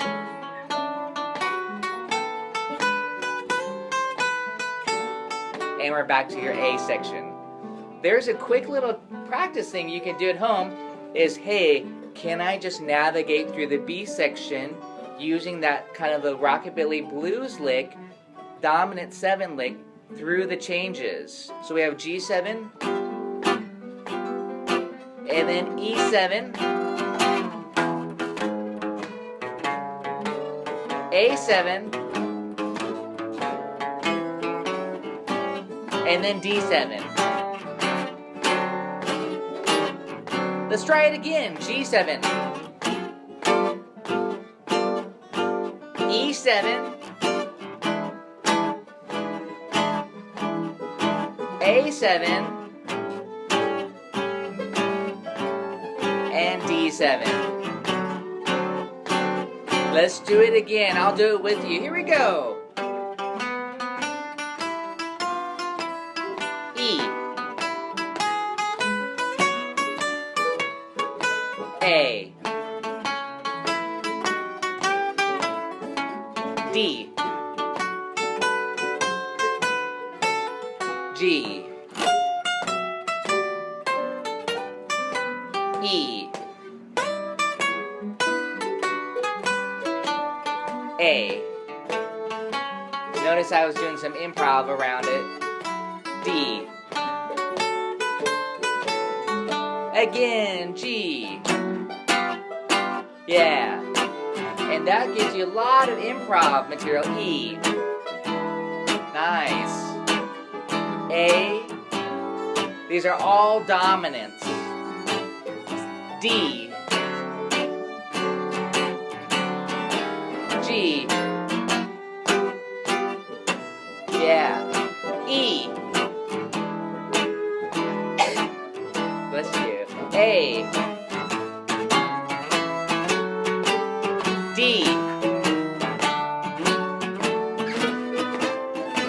G. E. And then goof around with those notes. A. Yeah, D7. And then last A section, G major pentatonic. Must have been Moonglow. And that's how you piece it all together. In a very, very simple way here. It must have been. Get ready for our blues lick.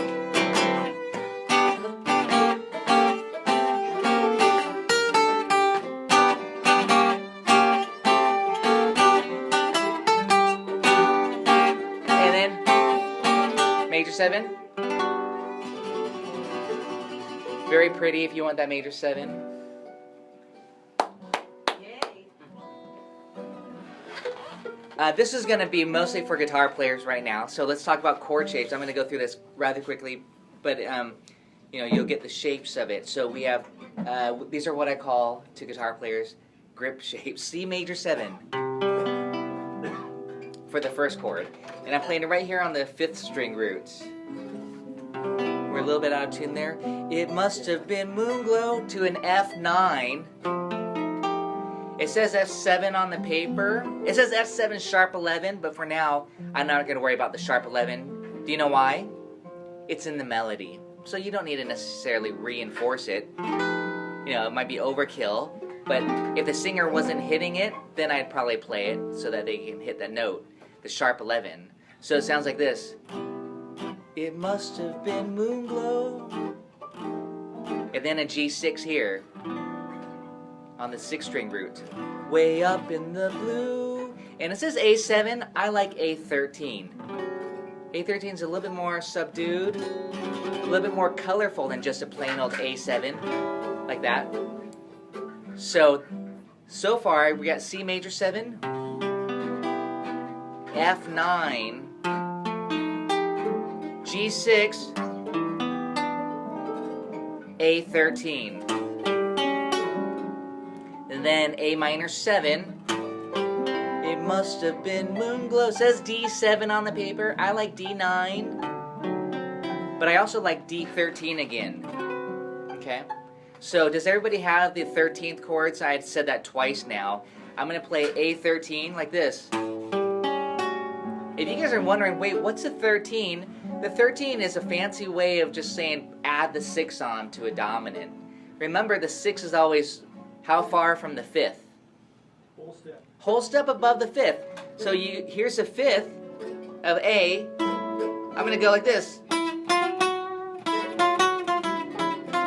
And there's our 6. But it's not called a 6 anymore on a dominant chord. It's now called a 13 because we have a flatted 7 in. So that's just a fancy name. A13 is just a dominant chord, the 6 added on. Okay? Very pretty. You've given up the 5. I am giving up the 5 in this case. Yeah, I'm omitting the 5th and replacing it with the 6. Or rather, again, 13. I like 13s a lot. They're very lush, especially on the 6-string root. Okay? Again, this is just my own personal voicings that I would play. I call them grip chords. So we have C major 7. It must have been Moonglow, F9, G6. Way up in the A13, A minor 7 to D9, and then the hook, 1. Again. Good, yeah, Milt asked about the D13. D13, I would do it up here. It looks just like what I did on the A13, but slid up to the 10th fret. And actually, that D13, when we analyze the melody, the B, can you guys all look at the D7 chord on the paper? What's the melody note? B natural. B is not a chord tone of D7. It's a 6th degree. So that's AKA the 13 on the dominant chord. So there it is. It's right there. So thank you. Yeah, so again, here it is again. C major 7. 1, 2, 3, 4. It must have been F9, G6. Way up in the A13 chord. A minor 7. It must have been D13. And then the hook, 1. And again, C major 7, F9, G6, A13, A minor 7. I'm going to go to D9 this case. And then the hook. B section, G9, 1. E9. I just kept them all as 9th chords. A13, D9, D, C major 7. So that for that B section, I went D9, then I went to, I didn't say it, but E flat 9, and then back to D9. That's just side slipping. They kind of threw that in the composition. And then they don't show it on the chart, but I put D flat 9 into the C major 7. So I'm going to go through that B section again. G9, slow, 1. E9, that was just all a chromatic walk down. A13. I like D9 here. E flat 9, D9, D flat 9, C major 7. Okay. Yeah. Yeah, it's very bluesy. Are you playing that walk down from G7 to F sharp 7 and F7? You're playing that F sharp 9. I'm playing all of those as 9th chords. And to me, again, this is just my own personal selection of shapes and sounds, but it also helps me for soloing, too, of what to choose for the colors that you want to bring out. Okay? So, yeah, so as you can kind of also hear, I love 9th chords and 13th chords for dominant sounds instead of just a plain old dominant 7. So again, add on the 9 by going a whole step above the root. If you're wondering how do you get the 9, just find your root and go up a whole step. Easy. How do you get the 13? Find your 5th and go up a whole step from the 5th. Easy. You got the 13. So on a triad, here's a G triad. If I want the 9, I go up a whole step. If I want the 13, I go up a whole step from the 5th, respectively again. Those are just some quick and easy ways to get those colors. So that's Okay. just one more time. You go to the 13th. You go To find the 13th, it's just a 6. You go up above the 5th, which is a 6. Yeah, so if the band is playing a G7 chord, find your 5th. You know, you might just start off with a, and then go up a whole step, and there's your 13. Dun. Yeah, so it's not, don't let these fancy names scare you. These numbers too, you know, just, but what I'm also demonstrating is the most important thing is 1, 3, 5. If you know your triad, you're set. So that's why I always tell my students, practice a song with just triads, 1, 3, 5. You can add on the 7 by going down a half step from the root, like on a C triad. If I want the major 7, there's my major 7. So now I have an arpeggio that goes like this. If I want an F7, here's F triad. I get the flat 7 by going. So you get, or a 9 by going up a whole step. So here's F. Here's F9. Okay, so I just got that 2 degree by adding on a whole step above the root. So don't let these fancy names scare you. Just these are colors. Again, if you know your triad 1, 3, 5, you can. I know I'm reiterating this. If you know your triad 1, 3, 5, get the 9 by going a whole step above the root, and of course you can alter the 9, flat 9, sharp 9. Get the 6 or 13 by going up a whole step above the 5th. And then get the 7th, I would say go from the 8 or the root and go down a half step to the major 7.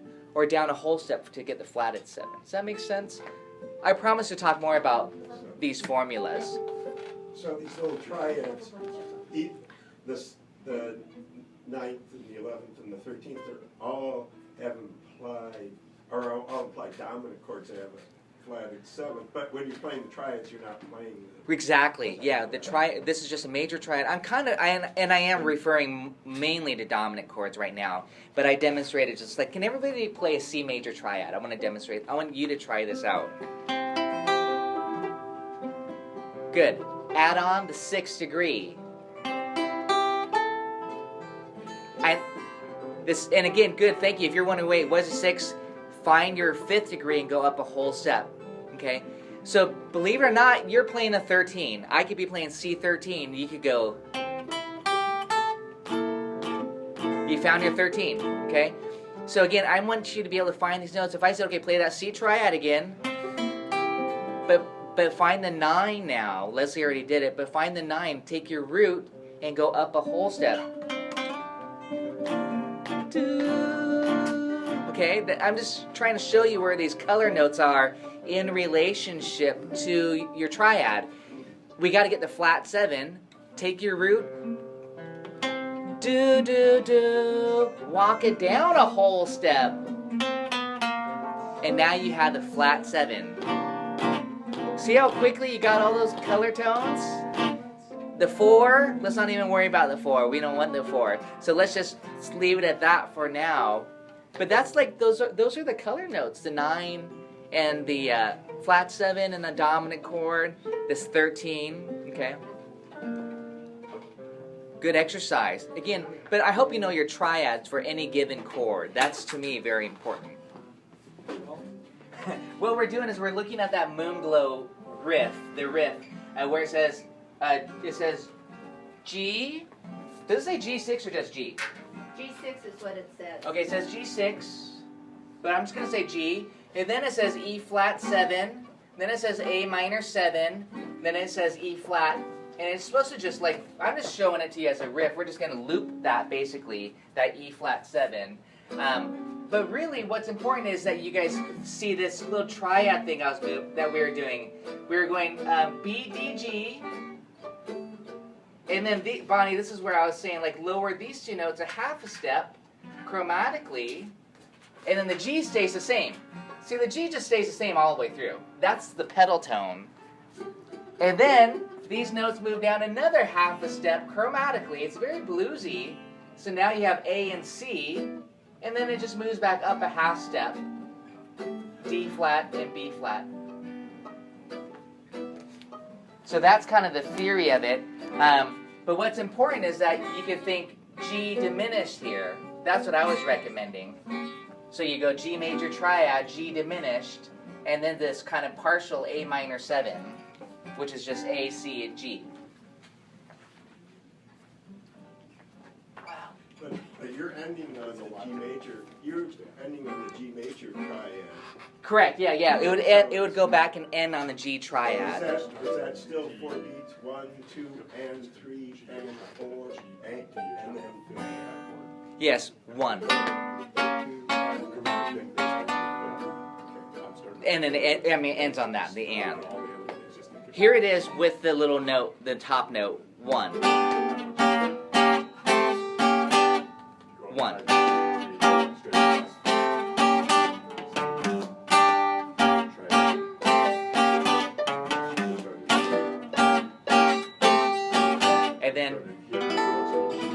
And then we choose a nice pretty chord to end on. Maybe. Go through how chords that you would play, not Chord voicings? Yeah, let's do that right now. Good. how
Really cool to have you rock clubs. Thank you very much. Just hang around for these hot level jazz gigs.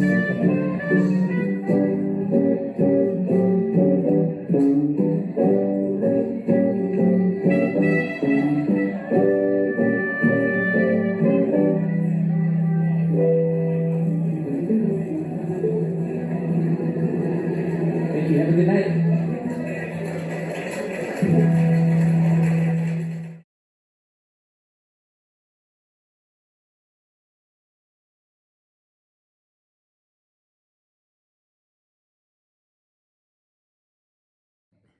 Hey folks, today we're going to play along with Bucky Pizzarelli and Frank McNola on their version of Moonglow.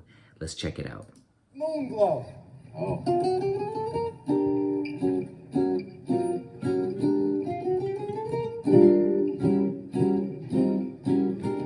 Everybody does that intro a little bit differently.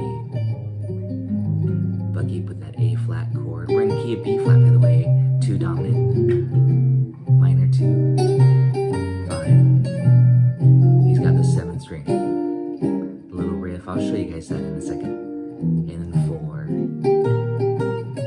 flat 7 dominant, 1, 2 dominant, little bass movement, 2 minor, 5, and the riff. B section, 1, walk it down to the 6th chord, then the 2 dominant, and Frank is copying. E flat 4. Ooh. I'm gonna check that out. Actually, that's something different than I expected. 2 dominant, minor 2. We're in the key of B flat again, 5. So you want to really map that at 1. Riff.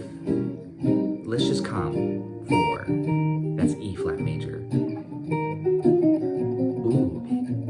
Frank just stayed on that 4 and made it minor 4. 1 to the 2 dominant, 2. This is why it's always so important to learn the song in terms of numbers. 1. Oh. Very bluesy there on that turnaround.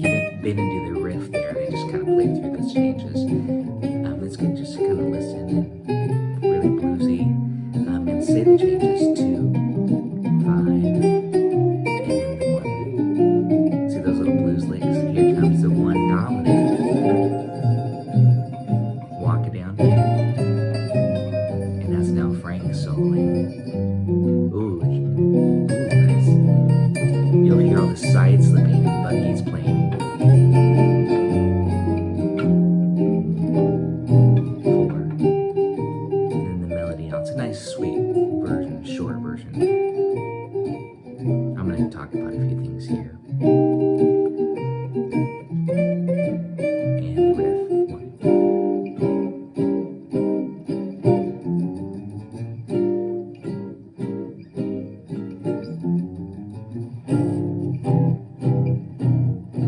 Bucky's got that low 7th string. And there at the very end of B flat 9, sharp 11. We're in the key of B flat major, but you can end it on a dominant chord, especially something wickedly cool like this. B flat 9 with the sharp 11 or flat 5, E natural. Okay, so just a few things there of note as I was playing along with them here. That little intro riff and also the main lick, da da da da da da, and then this hook. That's how Frank played it. I would cross strings, or maybe, well, I guess it maybe stay on the length of the string is fine.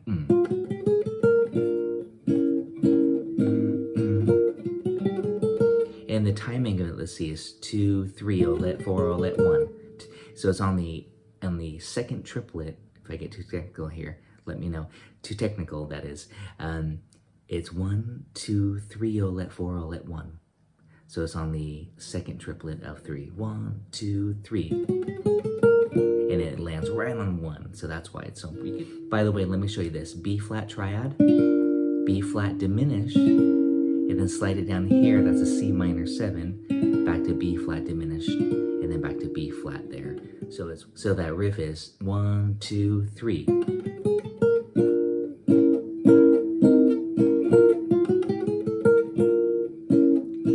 That's how they're doing it. You can do it low.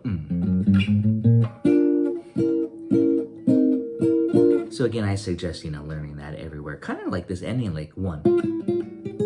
Same idea, just a different rhythm, especially with the triplet rhythm. So again, here's the theory of it as far as just being able to play the song in any key. First of all, this song starts on the 4 chord, so don't be fooled. In the melody is, it must have been Moonglow. So 4, minor 4. Okay, that's my usual quick and easy method of playing it. A lot of jazz players like the flat 7 dominant. Okay, it's less minory, of course, but it's a little bit more bluesy. So it's like this, must have been Moonglow. And that chord actually creates a flat 5. If you want to be super technical here, it'd be E flat major 7 to to A flat 7 flat 5. But again, I was watching them, they didn't play that flat 5 in the chord. You could just play dominant 7. Frank Vignola played a minor triad, he turned that E flat major 7 to E flat minor, which is, I think, actually in the old sheet music anyways. But that's definitely the approach for improvisation. To the 1, to the 2 dominant, notice I'm using a 13, minor the 2, and then the 5, and then the riff, and then back. See if you like that minor 4, it's very bittersweet, very beautiful minor major 7 is what it creates. 1, 2 dominant, minor 2, it must have been Moonglow, 9, or call it 9, F9, which is the 5. That led me straight to you. B section.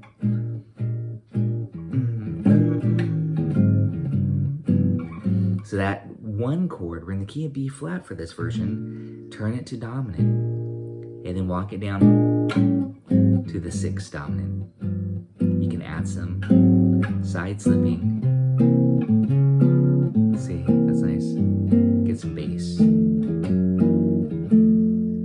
then I like the tritone sub there. That'd be E natural to the E flat major 7.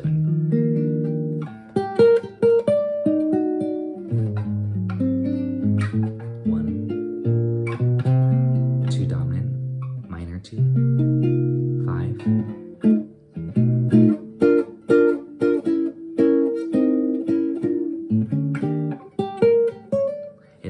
Some soloing ideas. Let's play along one more time now that you kind of have the idea again about what key they're in, B flat, and I hope you can hang even without a chart. At this point, you'd have to know the song fairly well as far as the Roman numerals chord progression. So let's give it a try here. This is the real tempo, by the way. Here's Moonglow. Oh.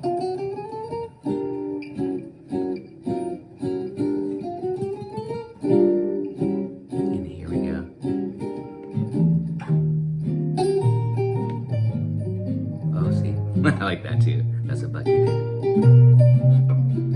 But either way, it'd be fine. Oh, that was cool. He threw that little lick in there.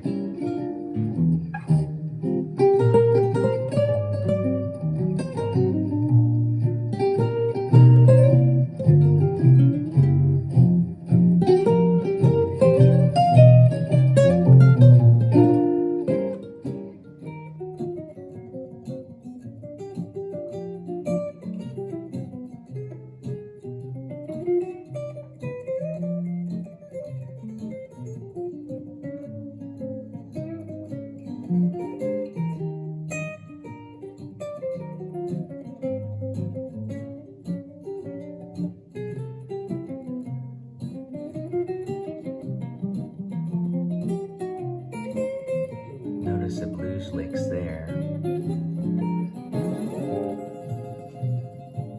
Nice tremolo. Triplets there. Notice the half step side slipping.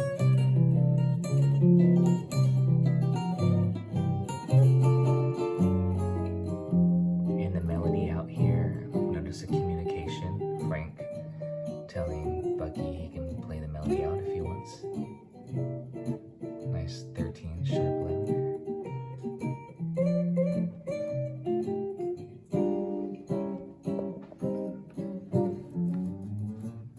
Notice only Frank was playing the riff, just to not get it sloppy. Only one person needs to play. And that, notice that E there, the sharp 11, flat 5. And there you go. Thanks guys for watching. We'll see you next time.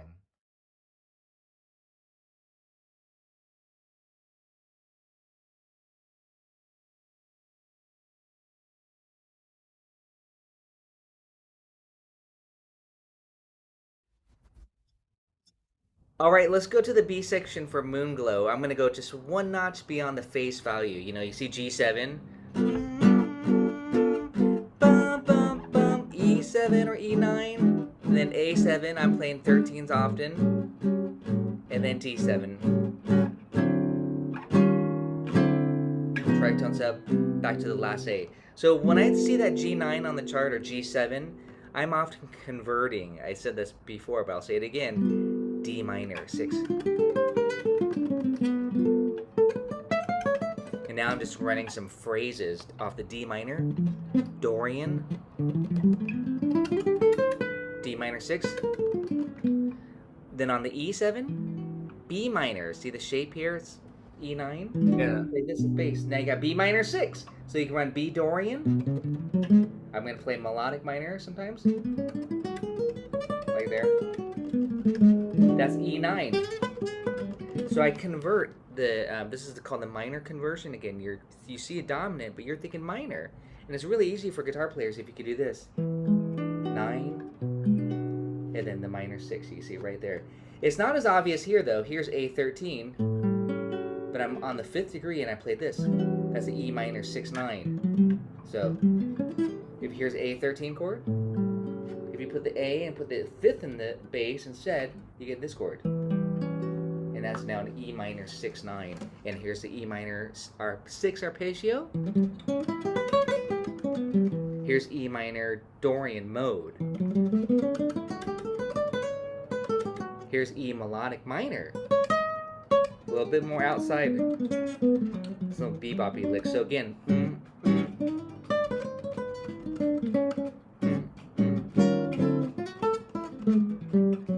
D9, I'm thinking A minor 6. So again, get those arpeggios down, minor 6. The mode. The melodic minor. So I just took that Dorian mode and made it melodic minor by raising the 7th. Instead of here, I put it here. That gives you this flavor.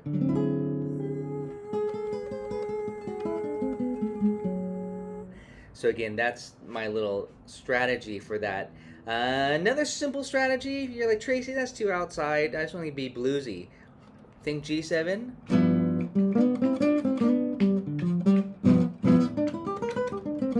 E7. Right, blues. A7. And now I'm just thinking more blues licks again. I say licks liberally. Blues minor, blue scale that's minor, blue scale that's major. I call it the composite scale, the hybrid scale, but I just literally hit the G7 chord and did my G blues lick. E7, blues lick on E, little Clapton-y style. A7, A blues licks, and D, maybe the minor conversion. Back to the arpeggio.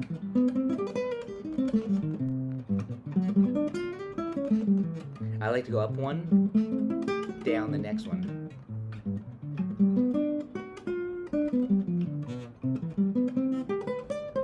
Maybe switch positions. Again, that's just working in these different concepts from the triads to the modes and scales, conversion, and also the arpeggios, the double octave or the easy arpeggios.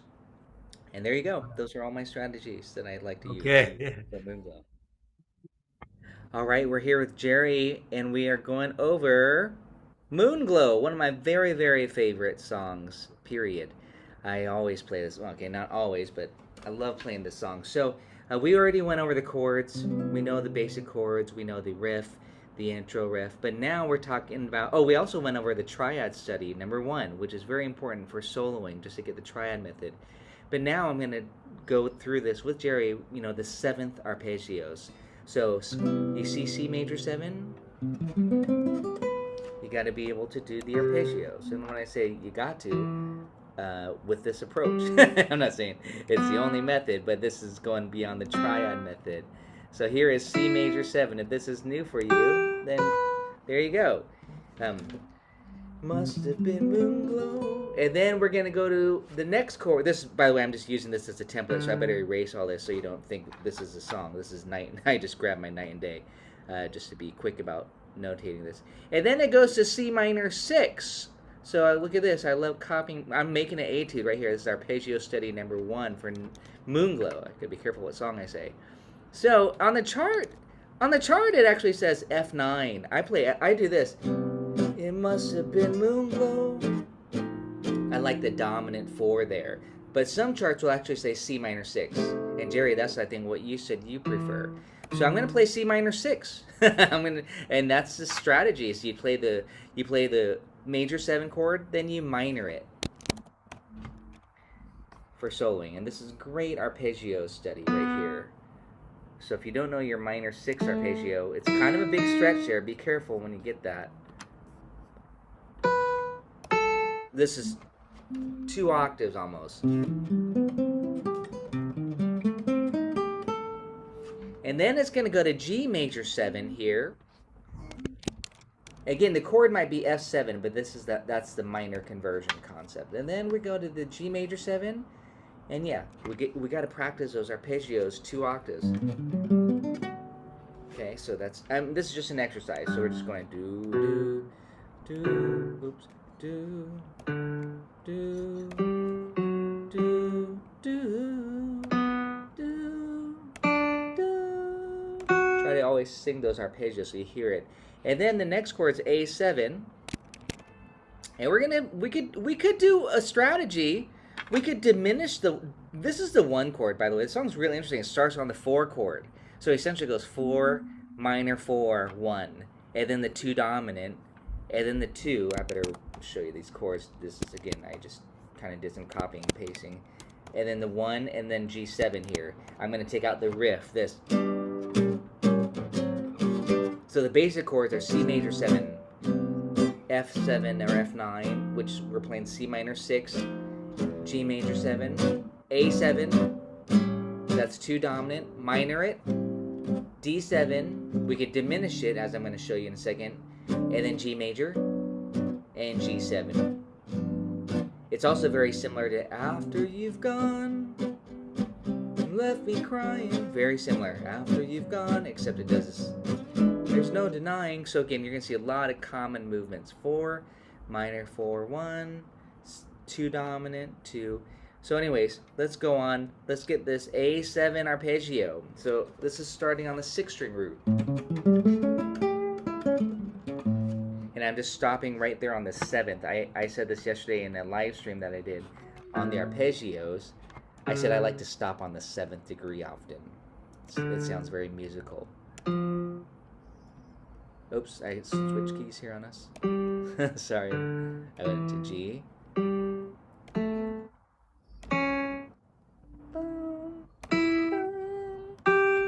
That's A7. So here we go.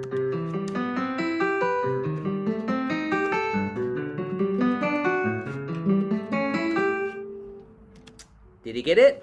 Yeah. That's okay. This is a great way to do it. But however, I'm going to reiterate. Do the routine. What's the routine? Major 7, dominant 7, minor 7, minor 7 flat 5, diminished 7, major 6, minor 6. Then that was off the 6-string root. That was just a little sloppy. Go and demonstrate. Then go off the 5th string root. Major 7, minor dominant 7, minor 7, minor 7 flat 5. Diminished 7, major 6, minor 6. Once you kind of do that every day, daily warm-ups or these arpeggios, then it's fun to where we could apply these to the songs. Do I actually go all the way up and down while I'm soloing? No. Rarely do I go boo boo boo boo boo boo. Maybe just for fun. But mainly I just want to visualize some of these sounds. Yeah.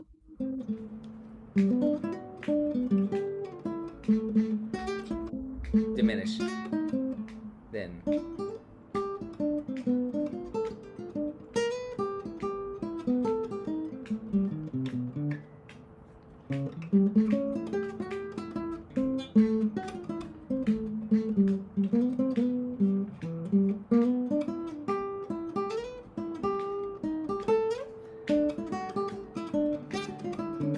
And there it kind of added a little bit of some scales, and then I went back to some arpeggios.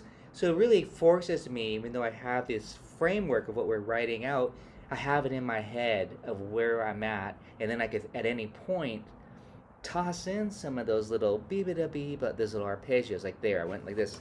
Then I'd go to A minor, and I might not do all 6 strings or 5 strings, you know what I mean? And that's sounding too much like an exercise to me, so I wanted just little fragments of it, and that kind of ties into the easy arpeggio method, which means just 1 octave. But right now, as an etude, we're going extreme. I just always like to stress how important it is just to keep it simple and be musical. So that's A minor 7. Now on the D7, instead of going to the face value, I'm going to go ahead and do my favorite technique and diminish the 2. We talked about this before in the last lesson we did on Paper Moon. It's only Paper Moon. I said on the 2-5, for the 5 here, we're going to diminish. So you're going to work in that diminished 7 for the first time here.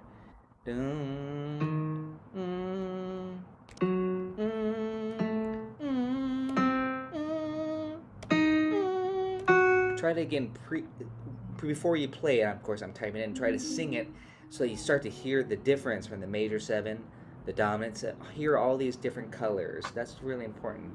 And then back to the 1. I'm just going to do a quick copy and paste of this G here.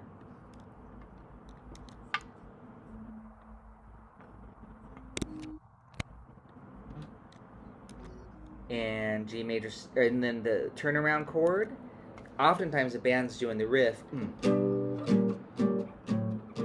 All I'm doing is playing G7, C major, C minor. And I want to be able to do this everywhere. Again, this is just demonstrating in one position, one area. But we want to do it on the 6th string root, the 5th string root, maybe even the 4th string root, the easy arpeggio, so that you can navigate through the changes. Let me fix this. I copy and pasted this, but I gotta just flat my 7 here. G7. So there's the first 8 bars. And I'm gonna just stop with this particular study just to kind of get going on this. This is good. This right here is a great study.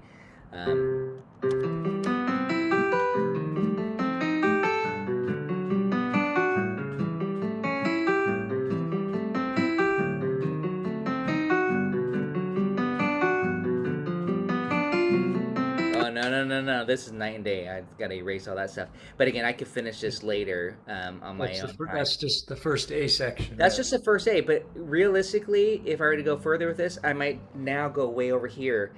Just like I mentioned on the chords, be able to play them on the 6th and 5th string roots. Do that with your arpeggios and scales. A7, way up here, I guess. Diminish. Little blues lick there. And you know, that's one of my strategies. I'm just going to pop this up just in case others are watching this too for soloing on Moonglow. Is I was saying, start off with this study here. Moonglow Triad Study number 1, where I'm saying throw in that blues lick, that feel-good blues lick at the end of those 8-bar phrases.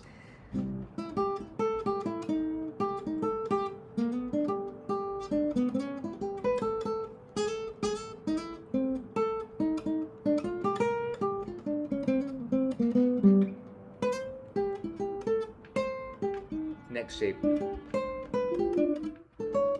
A minor, A diminished, G, blues,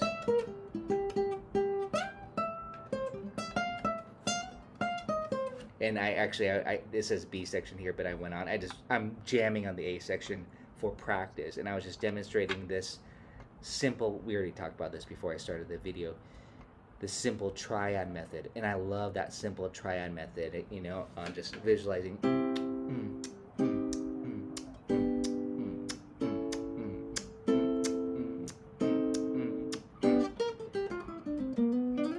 Next shape.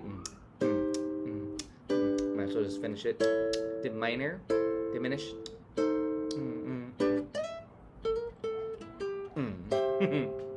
Go through all of them. A minor. You can slow down later. A diminished and G. think that was G penta or G minor blues. When I say blues lick, I don't necessarily mean minor blues. I want to clarify that. Sometimes I mean major blues.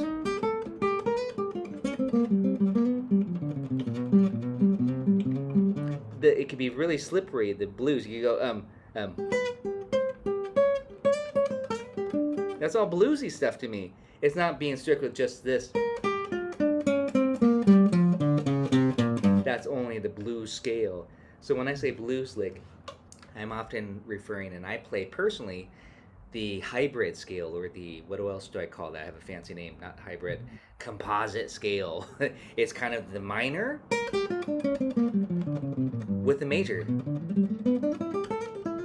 And so it's really slippery. Is it major? Is it minor? You get the. If I heard that, I say, oh, that's a bluesy lick. Bluesy lick, not necessarily the blues scale lick. Just to clarify. So they're just all little bluesy licks, you know. So that's what I'm often saying as the cadence of that. This right here, I'll say blues licks.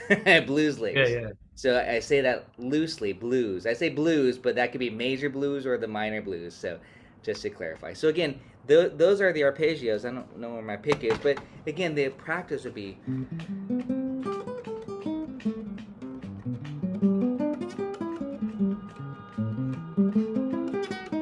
I was almost harmonizing that horn.